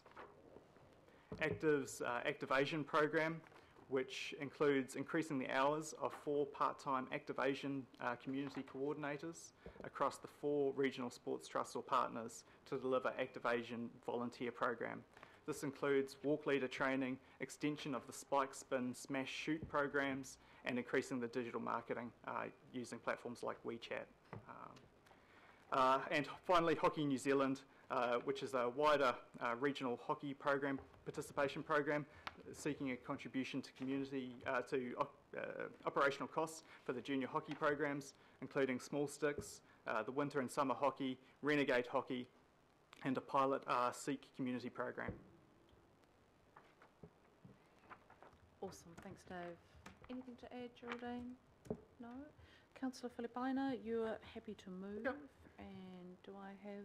Oh, Madam Chair, I was just putting my hand up to say I would be happy to move it or second it, and in so doing, saying we will always have many more applications, but I think the criteria is really good. I know how much work goes by staff into doing the metrics to ensure that this is done in accordance with the criteria that we have set, and I think they've done an excellent job, and I was happy to support the recommendations. Thank you, Councillor Fletcher. Councillor Simpson and then Councillor Watson. Thank you, and thank you for your analysis. This is really good.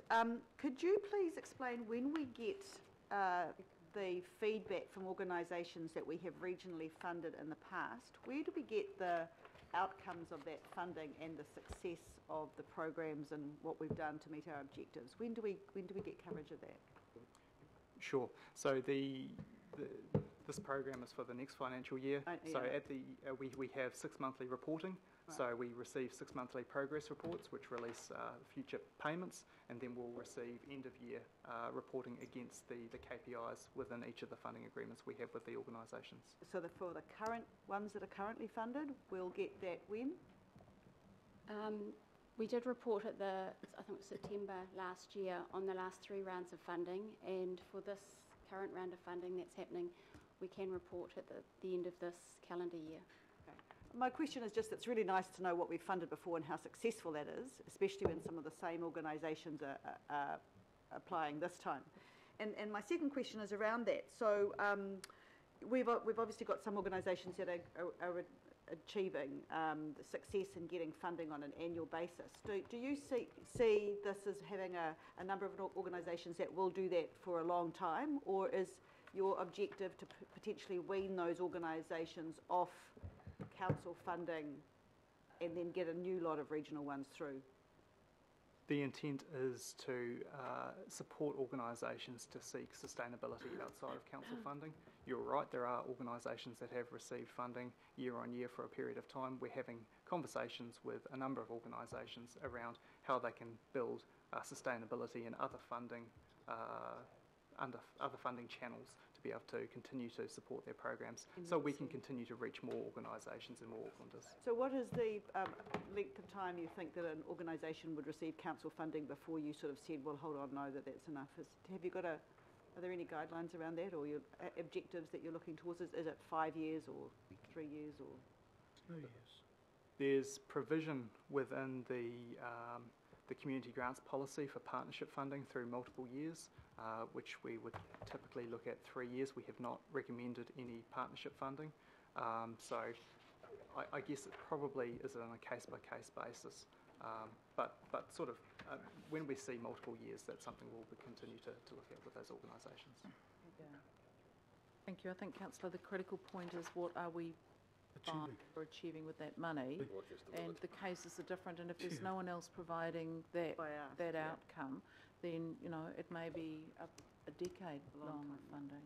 I've got Councillor Watson and then Councillor Filipaina. You've made my point, which is what we're achieving. Great. Councillor Watson, then Councillor Casey, then we'll put the recommendation. Councillor Watson. Yeah, no, I just wanted to ask a question about the context in terms of some of the groups identified with low participation rate, and particularly Maori. I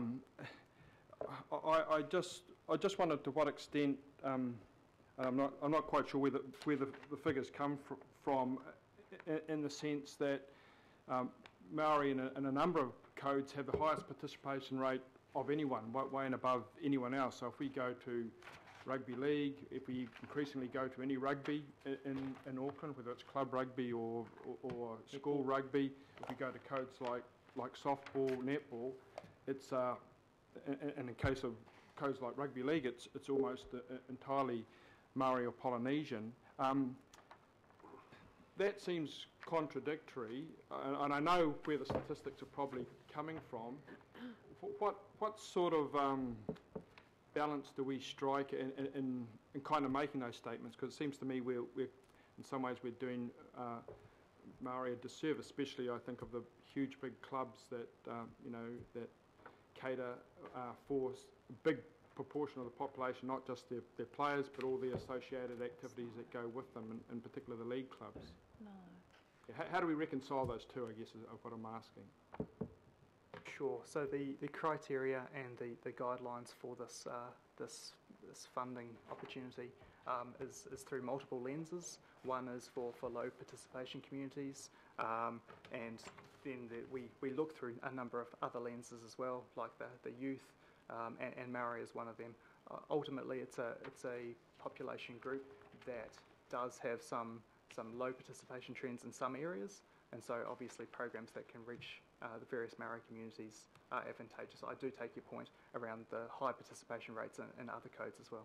I guess I'm just as a signal. I think it's important to to acknowledge that in huge numbers of codes, the Maori and Polynesian have higher participation rates than anyone else, and deserve recognition for that. Not kind of the slight almost as if they're not. And I'm not saying that's in the report, but that is something that comes through in a lot of the statistics we deal with. Whereas when you look at it on the ground, it's actually quite a different picture in many of these codes. I think, yeah, and I understand what you're saying, Councillor Watson. I think the issue, though, if you look, we've got here Oranga Potama, we've got some of our Māori leadership groups, we've got some organisations, and I know out west with a, high Māori community and low participation rates in some sports and sporting activity areas. This is about trying to gap fill, not deal with some of those big mainstream sports. There are other avenues for those, so I think this is trying to strike that balance. But your point's understood. I've got Councillor Casey, and then we'll move to the recommendations. Yeah, I'm just interested in the process by which we've got 20 applications and we've got 11 that are partially aligned. So those 11 organisations applied to us. What's the process for them getting feedback? Do you have a priority chart when you assess all the applications? You've got number 1 and number 28. Not quite to that level. We don't rank them in order. Through the pilot program for the outcome measurement tool, we've had a robust process for being able to measure the outcomes and the benefits to community of each of the programs that have put in forward submissions. So the process has been that staff have, used the various lenses to assess the applications, and then the question and way of feedback, we will speak with each of the applicants to give them feedback on their applications, and like I mentioned in my narrative, we'll work with them to be able to identify other opportunities that there may be to be able to receive further grant funding through other programs. So you can tell them how to leap from being partially aligned to being strongly aligned. That's the feedback you give them. Yes, absolutely. There's probably at least 5 or 6 organisations within that category that I'm very keen to work with and invite them in and talk through their application and where the gaps are and where they need to identify links to increase participation. So that's going to be a big part of my job in the next month or so. Thank you. Thank you. And just before I put the recommendation, I do invite members, if you haven't done so already, to read the huge list of people who applied. It gives you a sense of the unmet need, and as we go into the LTP, I strongly urge us to bring this list with us. We are simply falling behind in our provision of services to allow our community to be active and to take care of their own well-being by participating in informal or sporting activities. I think it's something that we need to address urgently. So I'll put those recommendations. All those in favour, please say aye. Aye. Aye. Against? Carried. Thank you.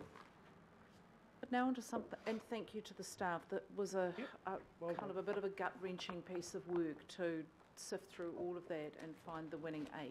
So thank you for your ongoing work with our communities on this. But on to something positive.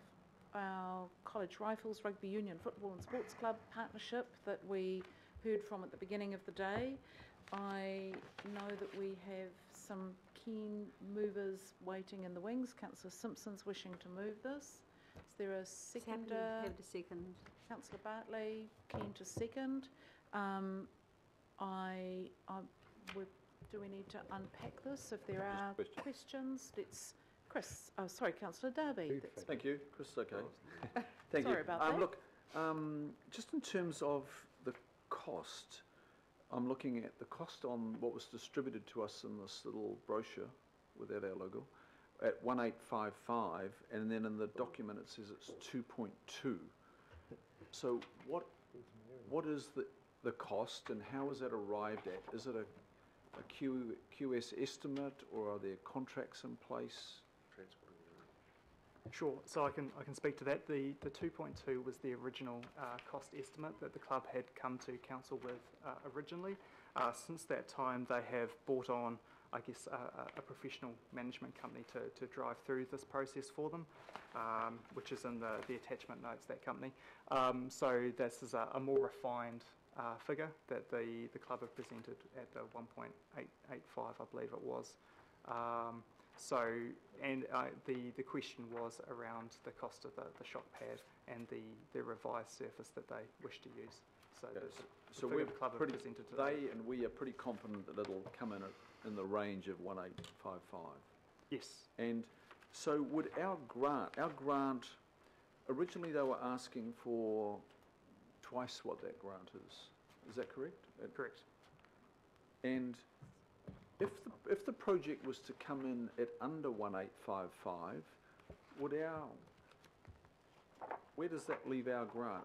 Is our grant in proportion to the total cost, or if it came in or the project got modified, would we still grant 750? Because what I'm heading to is to reduce our exposure if the project becomes less. Yeah. That's a good question, Councillor Darby. So within the funding agreement that will be developed as a consequence of a resolution, we can include the terminology of up to the funding amount, depending on the total cost of the development.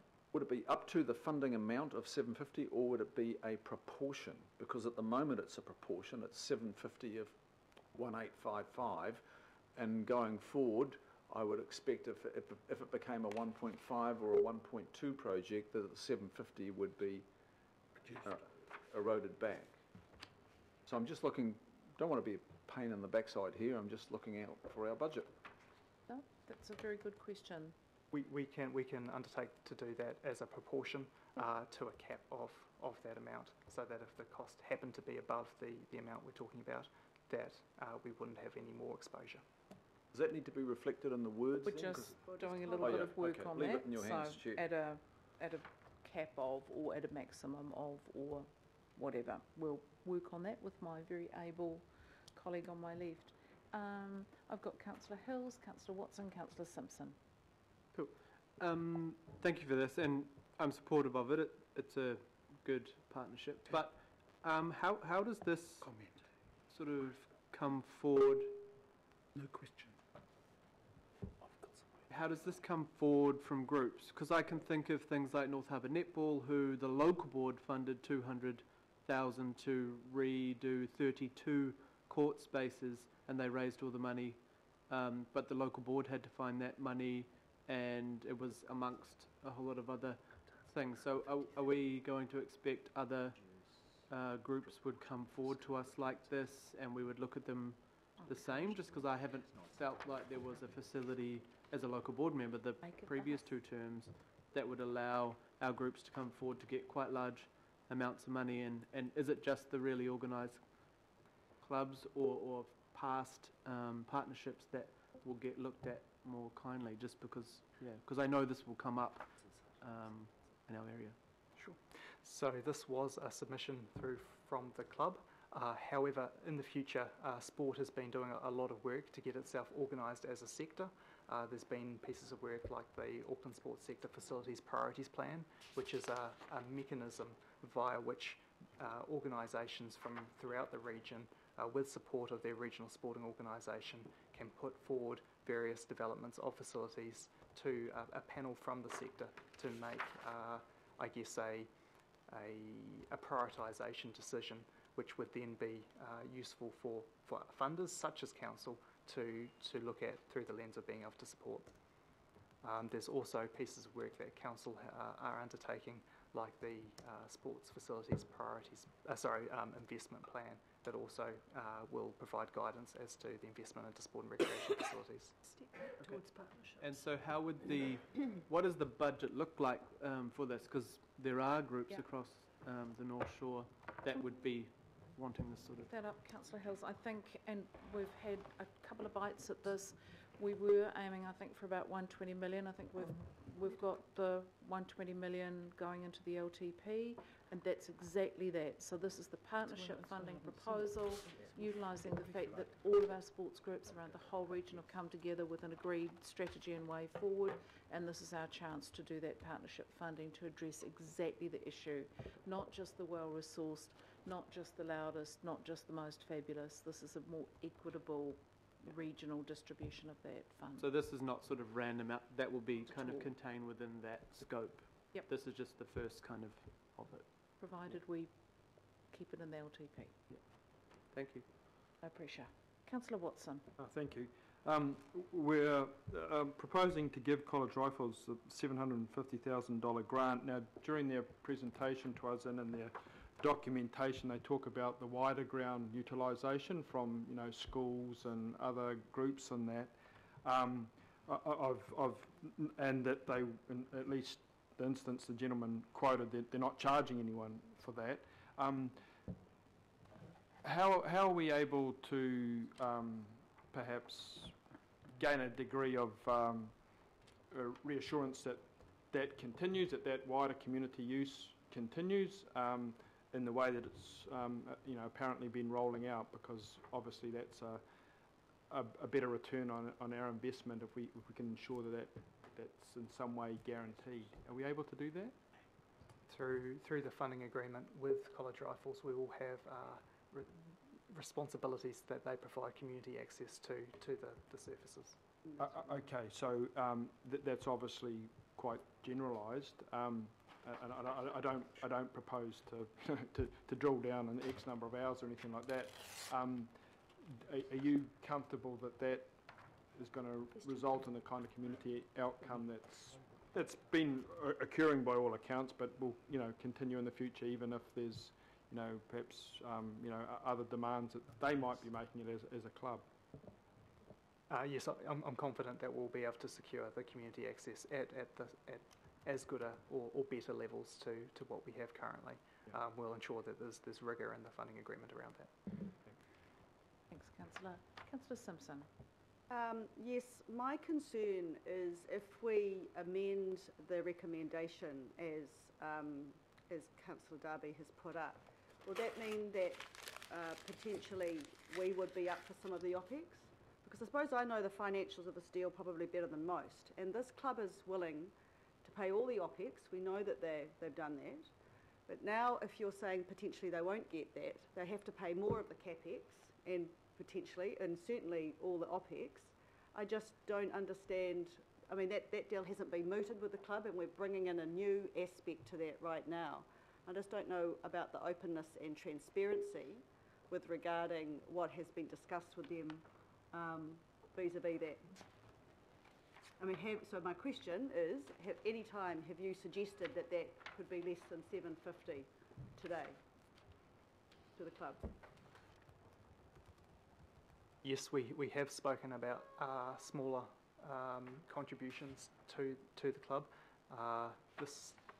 The recommended figure is something that we believe is a good balance between the outcomes that we can receive for council and the support of the club to be able to redevelop.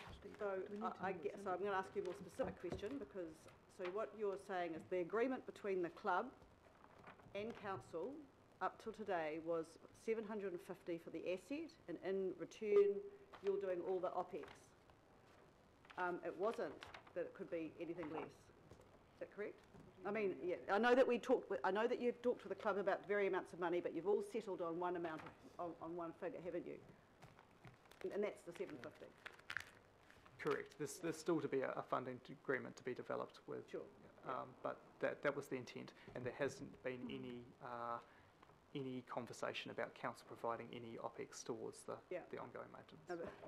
But you see one point, Madam Chair, so I would be really happy just to leave it at 750 because I know that's the agreement that has happened right up to this point. They're not in the room. Yeah. And I just think it's a little bit, if it had been discussed as part of when they were here, fine, but just to bring it up now, I don't think is I was going to use the word fair, but I don't think that he means to be unfair. Just think we should leave it as it is. That's what I'm saying. Okay. No, we hear what you're saying. I think just two quick points, Councillor. I think we don't want to confuse CapEx and OPEX. So this is not talking about OPEX. This is simply saying, and I don't want that message to be relayed to the club because we're not touching the OPEX discussion with this. I know. All Councillor Darby was saying, and it's our fiduciary duty to say, let's be very clear about the CapEx sum that is being discussed here. And if it was, I would imagine, a separate issue, you're usually pretty hot on, let's make sure we're being as sensible as we can, stewarding ratepayer dollars. The point Councillor Darby was making is if the amount that's actually needed to do this thing reduces, our portion of the grant could reduce at the same level. We are quite clearly saying we're happy with up to 750,000.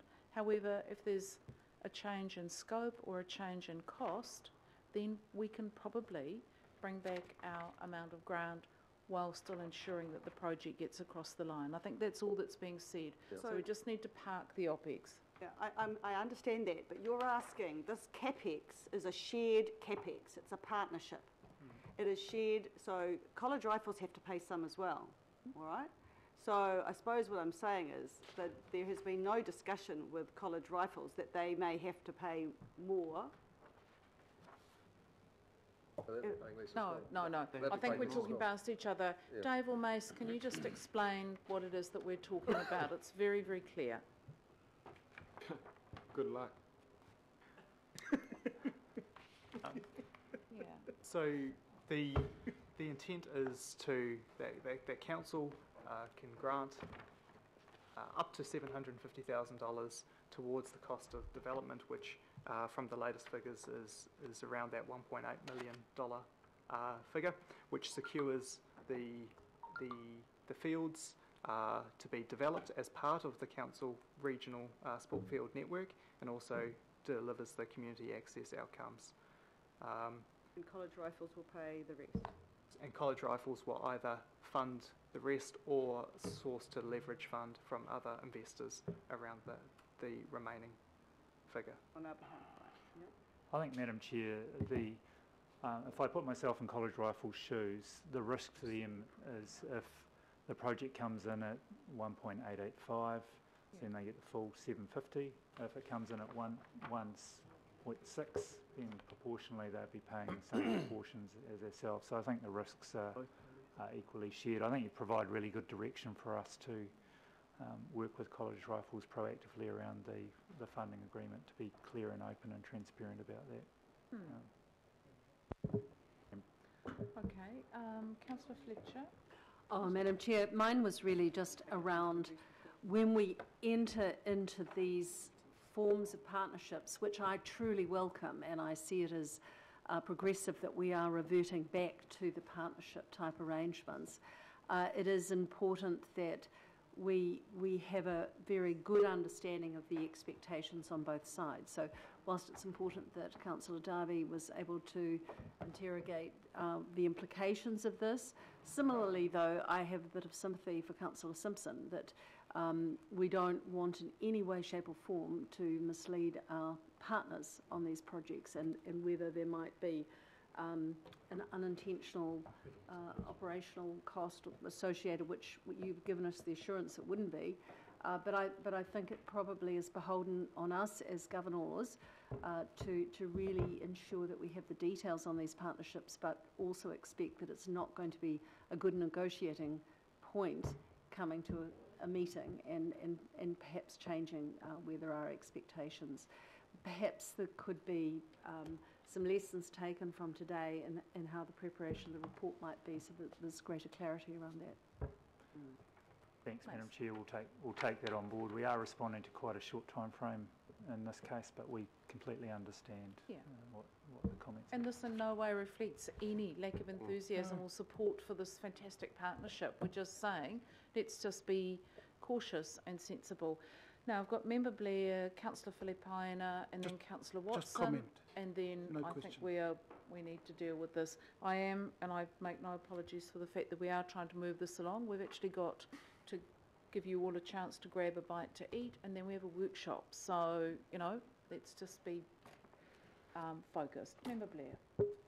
I just wanted to support Councillor Simpson, because I think the College Rifles have proven to be a very successful organisation.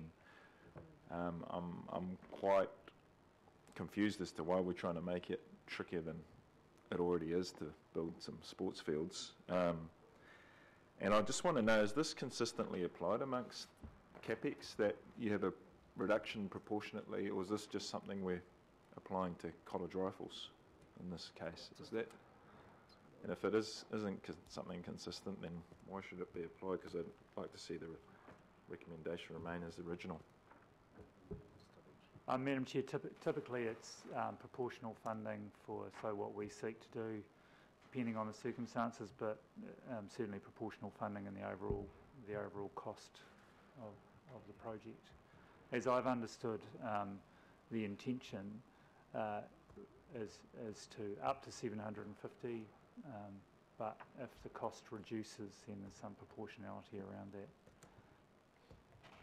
So just a point of clarification, it's on a case-by-case basis, is that right? Typically on a case-by-case basis, but usually council's proportion has a ceiling on it. Reduces. We don't have any under partnerships. Still keeping the absolute clarity about the fact that we want this to happen. Councillor Filipaina? Just comment, questions, comments comments is all good? Yeah, thank you. Chair, look, when this first came onto the agenda, I wasn't going to support it. And the reason is because for my sins, I started playing rugby for Matt Wellington. And every time he played College Rifles, we lost. So I wasn't going to support this at all. But look, after reading the report and the questions that I asked, I saw an article, and I remember when it actually came to the fore around the injuries that were sustained by players as a result of their first pitch. So I am quite comfortable and very supportive of the 750,000 and the association we have with College Rifles. One, and especially as a result of what they will do in regards to you know, the pitch that's going to be there. So, you know, when I look at the report, Chair, I also have a look at the hours that we use as a result of these two artificial pitches. I look at the hours, I also look at the hours, but also the artificial pitches, and I'm very envious, because hopefully, and it just sort of goes towards what Councillor Hills was talking about other organisations around the region, not only with North Shore, Waitakere, but also South Side, East Side, you name it. You know, I mean, it's good that when we get into the debate at the long-term plan, Chair, around the funds that we need to put in, it's really about our community, and it's about the hours that we can get out of, and in this particular case, College Rifles. So, you know, definitely support, and you know, I just look forward to some of our areas and clubs looking at the fund, Chair, that you mentioned, the 120 million, and then saying, hey, what can we do to do it? So, you know, ironically, Chair, and I'll finish off with this, ironically, when I saw the members from the deputation for College Rifles, they actually said to me, and I used to play with one of the delegation against him, but he said that Mount Wellington's playing College Rifles, so I might go down and put the jersey on and stand in the side. So I fully support. Thank you. Okay, thank you. And Councillor Clow. I must admit, when I played for Suburbs as a Leith outside back, there used to be College Rifles. Second division. What are you laughing at? The Leith comment or the... Just getting very bloke. Very personal, boys, very personal. So, I do have a question. People are just defending their previous support for the older adult. Yeah. We're just, I think the blokes are laying out their youthfulness and their fitness and their fabulousness. Carry on, Councillor Clow. I have a complaint again against my fellow councillors. Thought it was a prop way back in. Anyway, my question is, they were coming to us originally for 1.5 million because the project was 2.2. Did the 2.2 involve some associated facilities, meaning associated right next door surrounding those fields that they're cutting back on? Because if that was the case, it would be a shame if they're ending up not doing it effectively as well as they would like to. So that was my question. No, the 2.2 was originally was based off older figures that they had available and was part of their original submission to council. However, with the investigation that they've done, it's coming in at a cheaper price. Thank you. Some good quantity survey. Thank you. Okay, I acknowledge the debate, but I think we probably need to put it at this stage. I'm happy just to leave it as it was, Madam Chair. We were going to vote on it anyway. Okay. This was supported by a member I Blair hear and that. myself. So what we'll do, seeing you Costs are the don't go mover, down these days, do councillor, to extricate ourselves from this tricky position, Councillor Darby, do you want to do yours as an amendment? And then we'll... Look, if it's not included, it has to be. And as you said, Chair, I'll just about Happy to do 15 that as words. It's our duty to do this. Okay. We should be doing this. If that project reduced to 900,000, if we found it reduced to 900,000 and we contributed 750 on the basis that we thought it was 185, yeah, I'd be concerned. okay. I don't want to reflect back and have that concern. Let's just All right. do the But job why now. don't we just be grown-ups, you do yours as an amendment, it'll either pass or not pass, then we'll remove the words Councillor Simpson from your recommendation and Councillor Bartley's recommendation, that's fine. And then we'll go from there. So is there someone who'd like to second Councillor Darby's recommendation? I'll second that. You're happy to second that, Councillor Cashmore? Jolly good. Okay. I will put Councillor Darby and Cashmore's recommendation. All those in favour? Oh, by division? Okie doke. Councillor Halls? Aye. Councillor Bartley? For? Councillor Blair, Member Blair? Against. Member Brown? Against. Councillor Casey? Yes. Deputy Mayor Cashmore? Yes. Councillor Darby? For. Councillor Clow? Yes. Mayor Goff? Yes. Councillor Filipina? Aye. Fletcher? No. Councillor Hills? Yes. Councillor Mike Lee? Aye. Councillor Simpson? No. Councillor Stewart? Against. Sir John Walker? Yes. You played men's netball, didn't you? Councillor Walker? Yes. John Walker? Yeah. Oh, yes for John Walker. Yes for Wayne Walker. Yes. Councillor Watson? Yep. Okay. Carried 1, 2, 3, 4, 5, 6, 7, 8. Okay. So that's been carried. So that becomes the substantive, which I'll simply put.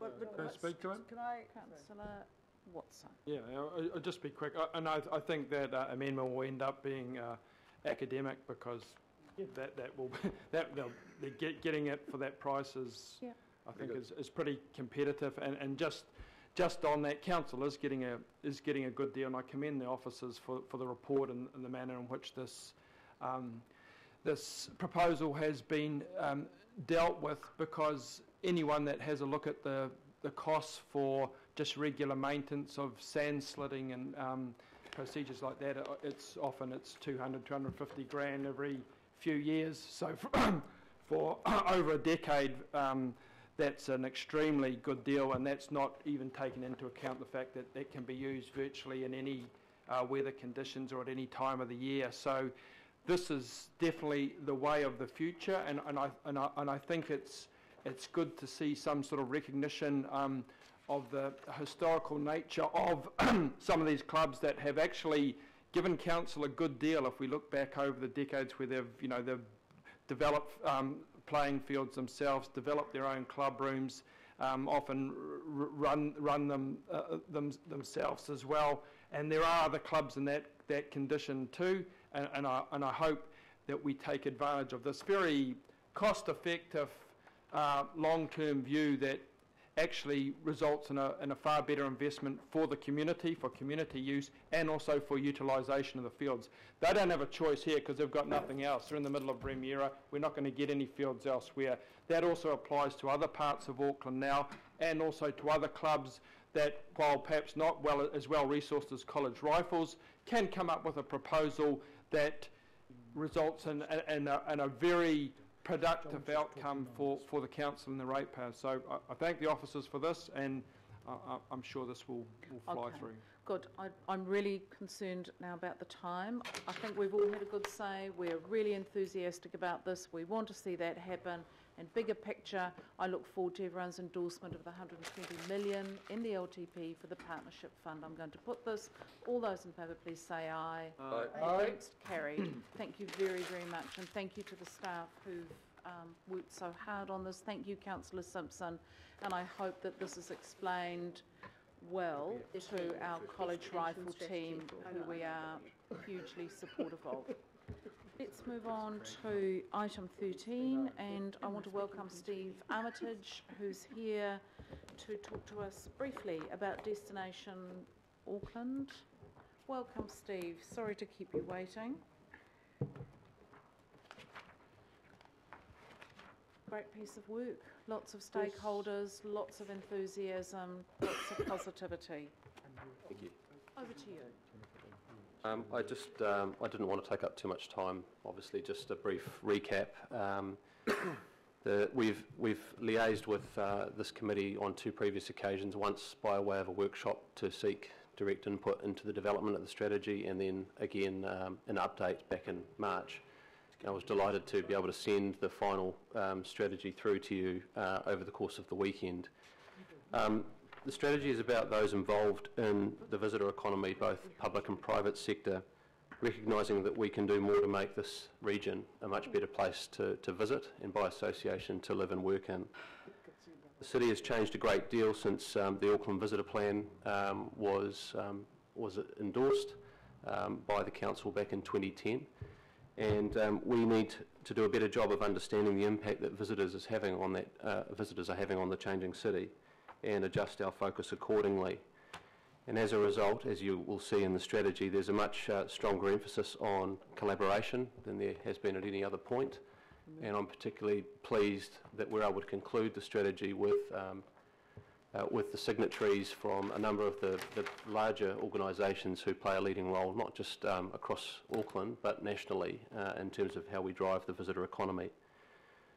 There's a drive for much stronger alignment and focus towards what we're working to deliver by 2025, and that we can do more collectively to protect and preserve our environment, something that's been touched on a number of occasions this morning.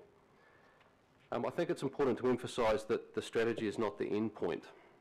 In many respects, the really hard work begins now. We have identified some 50 actions that we are focused on working our way through, some of them that we'll be needing to do in the short term, and others that will follow to 2021.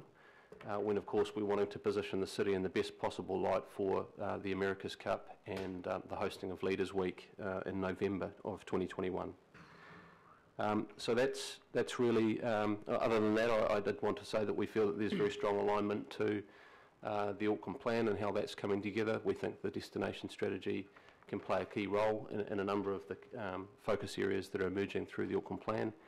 And we're now looking at how we can incorporate the direction that the strategy provides the sector more broadly into the bits that ATEED can take ownership of, and look forward to having those plans finalised ahead of 1 July. Thank you. Steve, thank you, and thank you for taking the time to be here, and it is a very good piece of work. Councillor Casey. Yeah, I'd love to see it. I'm having trouble, Steve. When did we get the final copy? I sent it to all of you on Saturday afternoon. Saturday afternoon. Yep. Is it on? It's on the hub.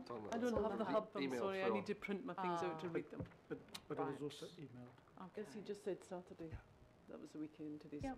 Apologies. Okay. Councillor Ashmore. Thank you. Thanks, Steve. Thank you for inviting me down to one of your sessions, chaired by Martin Stead. It was most interesting. Your outcomes and your processes are great. One thing I'm looking for is the regional context, the spread of your outcomes. Can you give some commentary around that, please? Well, regional dispersal is one of the areas that we do focus on quite significantly, and it's also one of the reasons why we have sought to involve Auckland Transport as a key contributor to the development of the strategy. I think I touched on this when I last presented to the committee, that we have had a tendency to promote regional dispersal as part of our destination marketing activity, and a lot of the time we're promoting areas where it's very difficult for our visitors to get to, and that accessibility and dispersal issue is something that we've really wanted to resolve. As a result, we have been working directly with the Auckland Transport executive team and also presented to their board last month, seeking their endorsement of the strategy and an acceptance that we need to do more to promote the connectivity across the region. And I'm pleased to say that they were in unanimous support of incorporating the strategy into their forward planning. So I do feel that we are doing more to bring the council's significant resource together in a way that we haven't done before, and that we'll be able to promote that regional dispersal more effectively. Thank you. Thank you, Deputy Mayor. Mr. Mayor. Thank you, Madam Chair, and thanks, Steve. I think this is a really good paper, and I think it's great that we've moved from destination marketing to destination management, and we've acknowledged that what we're looking for out of the big boost that's going to come from tourism is more than just economic prosperity, but it's about environmental sustainability and the social impact. My question is really two things that may stand in the way of achieving the goals, and you touch on both of them in terms of your objectives. One is connectivity and the well-known problems that we've got with transport congestion, and the degree to which you think that we can deal with that over a time frame where you're going to increase your number of visitors by about 58% internationally, and that's in 5 years. And the second is skills. You're aiming at 76,000 jobs out of tourism for the region, which is great. How confident are you that we have the plans in place that will create the skill enhancement levels that will require?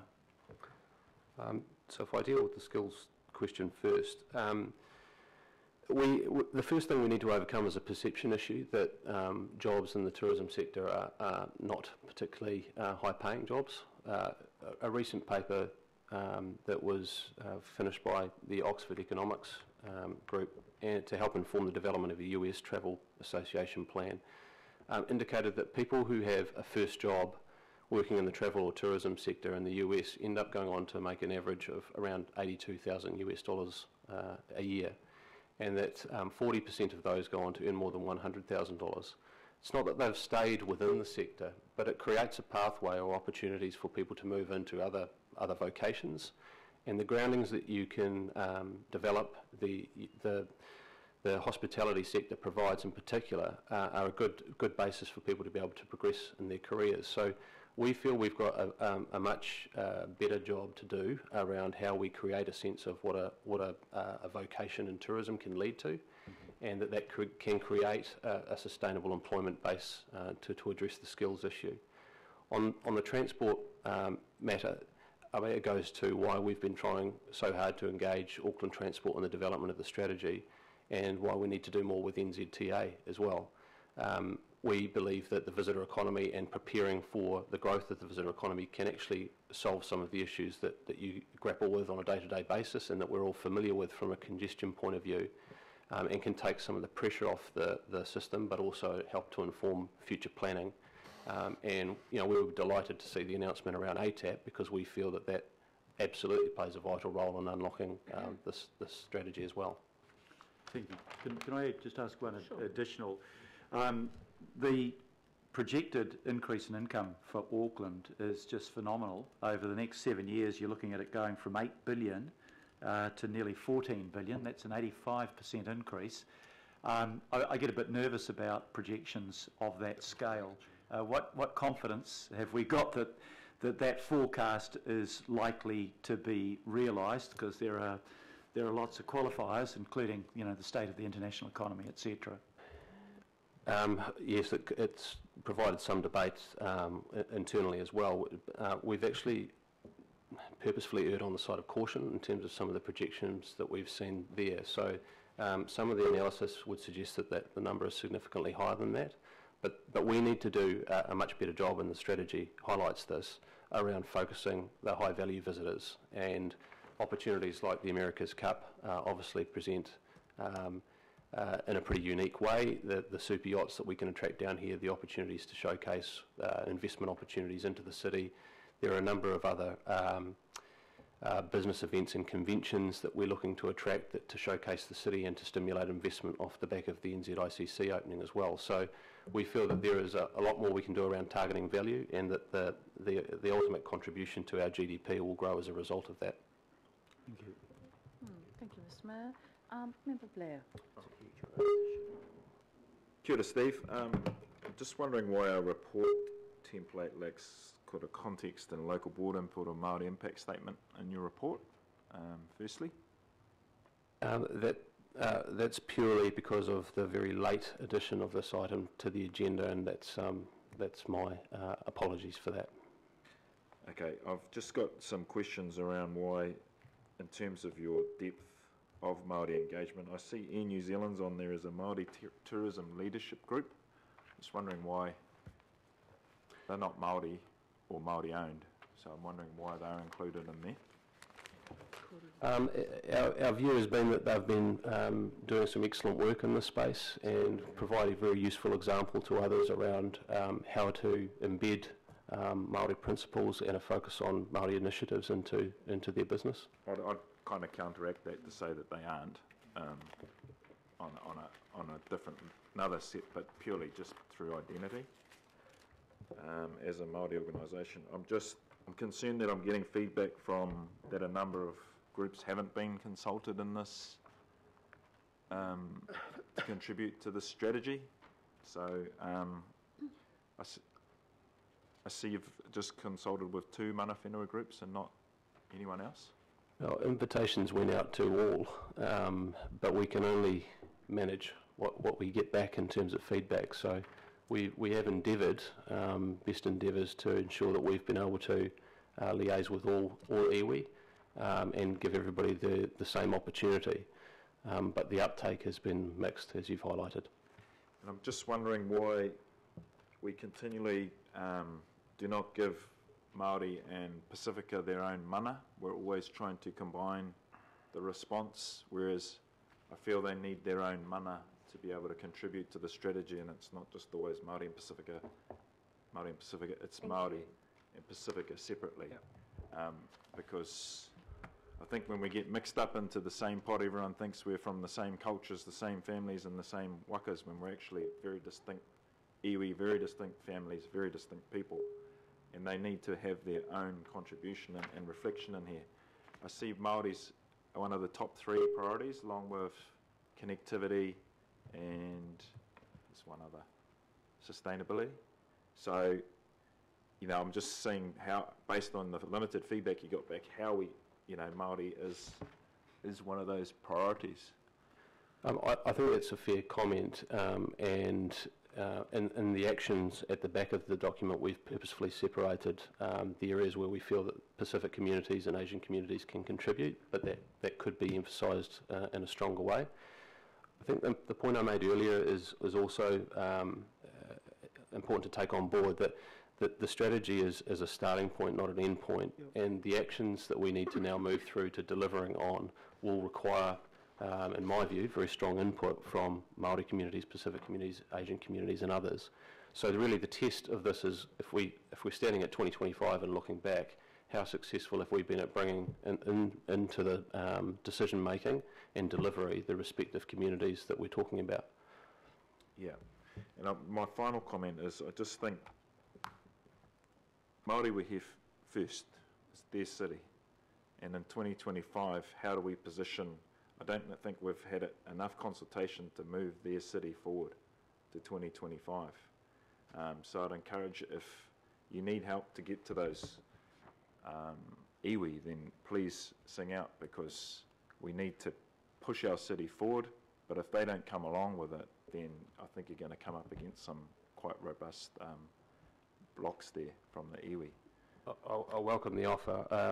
I certainly feel that we have attempted to reflect the importance of Māori to this place, and in developing the guiding principles, that was absolutely at the core of what we do. And we say, as part of the guiding principles, that we need to be guided by mana whenua as we move through to delivering the strategy. But yeah, I'd absolutely welcome the offer you've made there. Thank you. Thank you. Councillor Darby. Thank you. Thanks for your work, Steve. Just in terms of the inputs, those that worked on this, and I think you outlined that in the background part of the strategy, did the Office of the Chief Sustainability Officer for Auckland Council, was he an integral part of contributing to the sustainable part of this destination program? And if so, what was his or their input? Yes, there has been engagement between our team and that office, and we're actively working with them on the development of the tourism plan that sits underneath this. And in fact, we're also engaging with Sir Rob Fenwick as part of that process, given the work that he's done around sustainability and continues to champion. And we're looking at adopting the EnviroMark program into our operations as we believe we'd be the first signatory to that as an RTO, to indicate that we are 100% committed to the notion of sustainability. But the relationship with the office that you've highlighted there is important to us, and we want to continue to grow it. Thank you. Second question on sustainability. In the vision, it talks about the vision for Auckland being sustainable on 3 of the 4 well-beings, but not all 4. And the one that's missing is, it includes economically, socially and environmentally. It doesn't identify cultural sustainability. Was that canvassed, and how did you arrive at that not being relevant, so cultural sustainability not being relevant to overall sustainability? My response to that would be that the cultural sustainability piece is actually reflected in other parts of the document, but you're right, it could be more explicitly referenced against that. We're very clear in the strategy that we need to do more to protect and preserve our culture, and to bring that more to prominence in terms of how we present the city, and our own appreciation of what it means to live in this place. So I think that's more an oversight, but is pretty strongly reflected throughout the majority of the strategy. So just exploring that, because it's a good document. So given the importance of this place having a Māori identity, are you saying it is an oversight that needs to be reviewed? Or, I mean, it's in the vision and it's sort of fundamental to what makes us Auckland? I think it's in the document. I just think we probably need to add that word into the forces statement. And it can be? And it can be. Oh, okay, thank you. Got it, thank you. Okay, thank you, councillor. Councillor Philippaina. Just questions, Chair? Or Just questions. just at the questions? moment. Yep. Steve, the strategy, yes or no, is this a living document? Yes. Thank you. Okay, so that picks up the point of Yeah, being able and, to change and I'll adapt. just save my, reserve my right to speak. Okay, you're happy to move it and speak when you move it. Okay, Member Brown. Kia ora, Steve. I need to disclose a conflict insofar as chair the tribe that was actually one of the iwi engaged, but some of my questions have been touched on around the process, regionalisation, and the omission, if you were, of the cultural elements. Appreciate it's a living document, but if it lives like humans, then it dies at some future point. Question I have really is around, in your Māori outcomes, how do you propose to operationalise them? So if you're still working away at the Māori component, be it cultural, be it substance, then how are the outcomes going to be operationalised? So, and the assumption is that in the LTP there's something there. Are you in a position to communicate that at the moment or not? Well, we're already starting to look at how we can move from the strategy development through to execution, and one of the things we're shortly going to be entering into is we're going to be signing an MOU with NZ Māori Tourism, identifying around 20 areas that we feel we need to focus in on and that have a direct relationship to the Te Toa Takitini program. Off the back of that, ATEED will be developing a Māori tourism plan that sits underneath the strategy. The success of that will be measured against how we're able to build a collaborative relationship with mana whenua and bring them into the decision making and the focus that plan lands.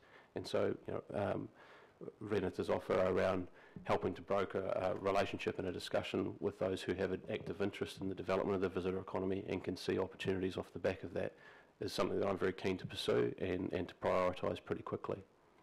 Just on that, I think I got it. Then going back to where you ended, it's all about process really, eh? So if I could capture what you were asking, if we had a bridge potential, straight off the cuff I'd encourage that we improved comms with the IMSB officials.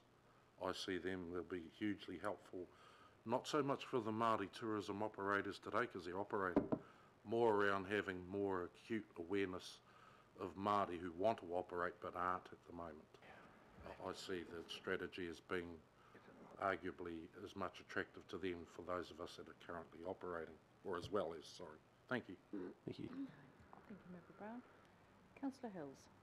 Yeah, thank you, Steve. And obviously there have been a huge number of organisations you've worked with, over 150, as I can see. But we did get feedback a few months ago when we had an iwi governing body sort of day, and the feedback from a lot of iwi groups was that we were over-consulting or asking too much of those groups. Do you think that has potentially been an issue or a barrier, or you just had not been getting replies at all from some groups, or they didn't see it as... did you get any feedback from those iwi that weren't keen to engage? I think the question around whether there's over consultation is an interesting one, and I'm sure that we know what we are asking for input on, but we don't have clear line of sight to what other parts of council are also asking. So I'd have to assume that there's truth in there. There's also mixed capability, I guess, in terms of resources that some iwi are able to apply to this. So. We all as a council, it's not just ATEED's responsibility, I think, need to do a better job in this space. We need to do more to work with IMSB and Te Waka Rangamua to work on a way of engagement that doesn't put too much stress and strain on iwi, and which gives them a much easier ability to input into what we're doing.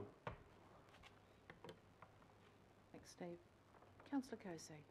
Oh, thanks, Steve. I've located your email from Saturday, and I realise now why it's not on the agenda, even in confidential, because it's being publicly launched by the Mayor and the Minister on the 1st of May. Yeah, Friday. So it would have been helpful, though, to have had it in a confidential agenda so that we can see it as we speak to the meeting. I've just looked at the list of, and I'm going to vote against it because I haven't read it, that's the only reason, but I'm looking at the members of the consultation page, and just the question is, was the Maunga Authority part of your consultation? I believe so, but I would need to go back and confirm that. Okay, it's not listed here. Thanks. Okay. Yeah, we're just having a bit of a little chat about, you know, taking some of this collective discussion. How do we support our CCOs and our external agencies, remembering this isn't just a AT document, this is an Auckland document. How do we make sure that we do plug all those gaps, talk to everyone that's needed, because we do seem to end up in this place every time we try and do something, and you know, somewhere we need to move that discussion forward. So I think that is a wider whole of council, CCO, IMSB, Te Waka Angamoa, iwi, Mātāwaka forum discussion. Otherwise we miss the fantastic stuff that's in here, because we just talk about what might not be in here, and I think that, you know, is a disservice to the work that's done, but it in no way minimises the points that have been made. We just need to deal with them.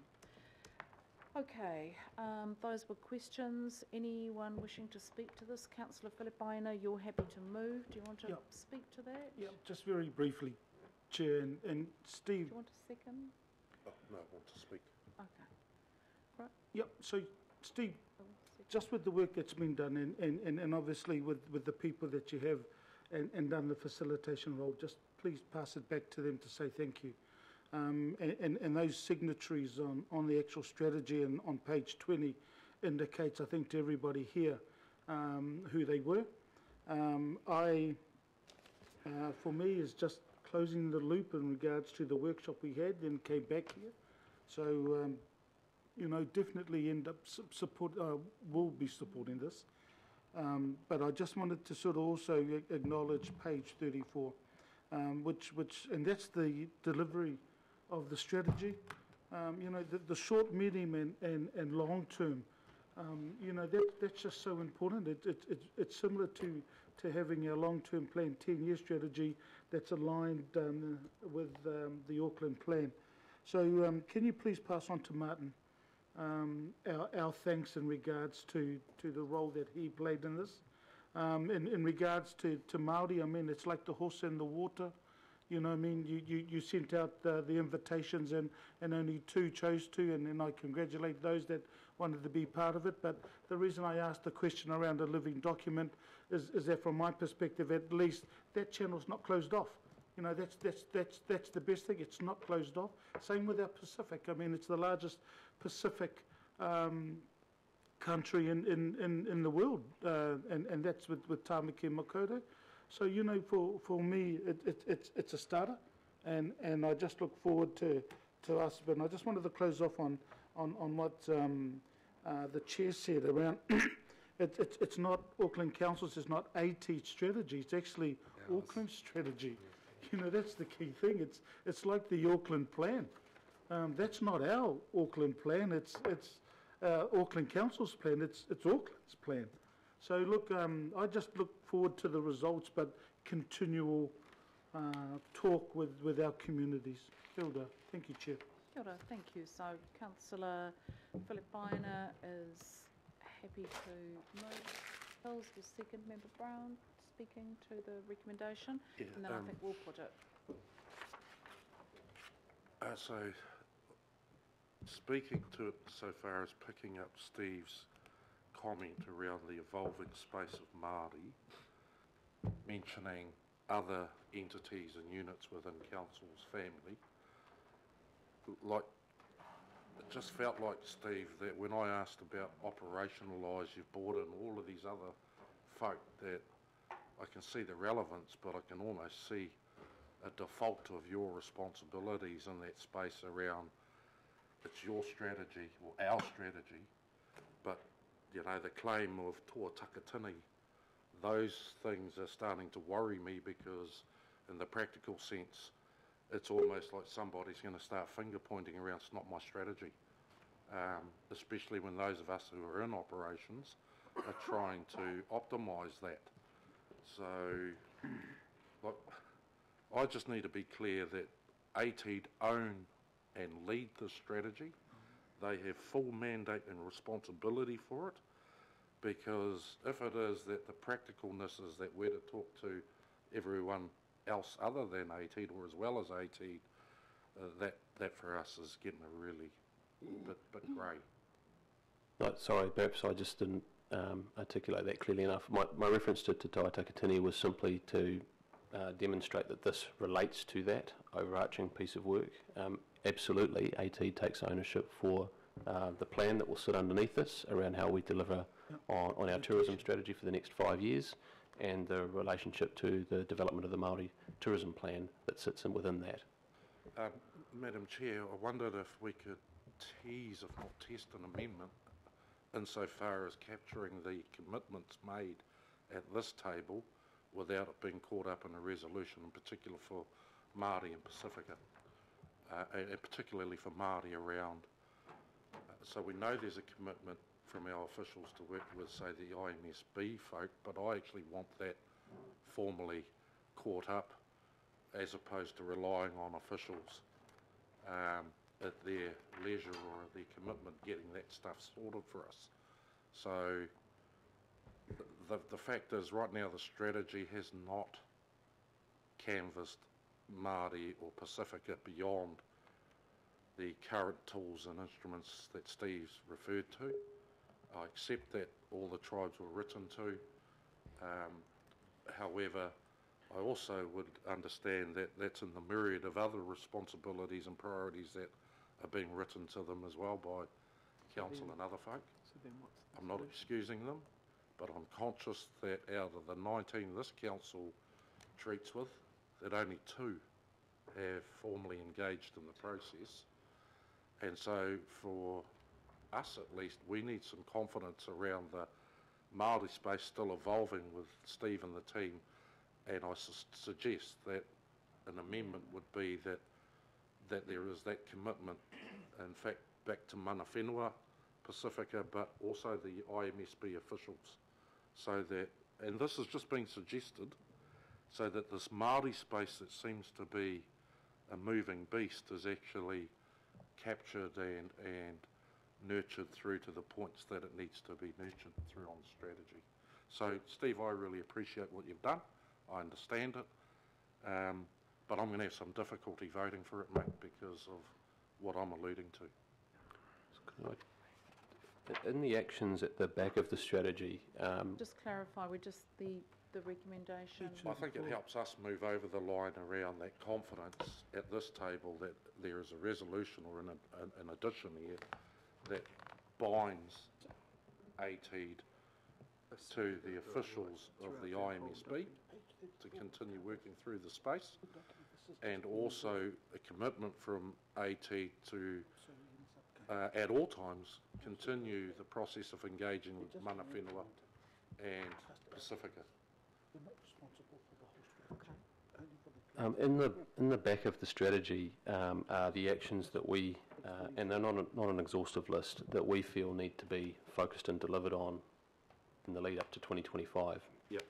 And against, I think almost a third of them, Mana Whenua are listed as a key contributor. Yep. But I appreciate that, I can see that, but I want it up here on the minutes, like for this around substantiating that commitment to that document that after this meeting is going to disappear into a whole heap of other documents. Right. That's right. Got wording up there. Does that suit your ends, Member Brown?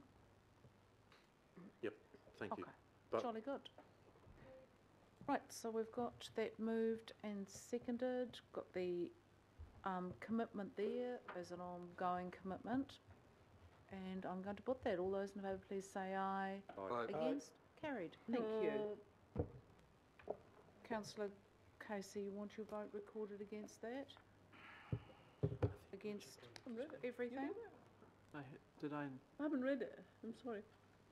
Well, we could have printed Well, it out. I think, councillor, and we just do need to note that there is an expectation that councillors will keep up with their emails, and I'm terribly just- sorry I've let you down. No, I'm just saying. I won't vote for something I haven't read. That's just that. Fair enough. Okay, let's move on. Steve, thank you. Appreciate Saturday your afternoon. time. I'm Down going to speak. I'm going to move items 14. Saturday afternoon and not a hard copy. I'm and going in the to. poo. Hang on, councillors, can we just have a little bit of attention to detail? You might like to pick that up with your CSA, councillor Casey. I'm going to move items 14 and 15, and I'll move the exclusion gonna of start with the island. public. Councillor Philip Piner will second those 3 items. I'll put those. All those in favour, please say aye. Aye. Against? Carried. I don't want to keep Right, we've just got 2 items to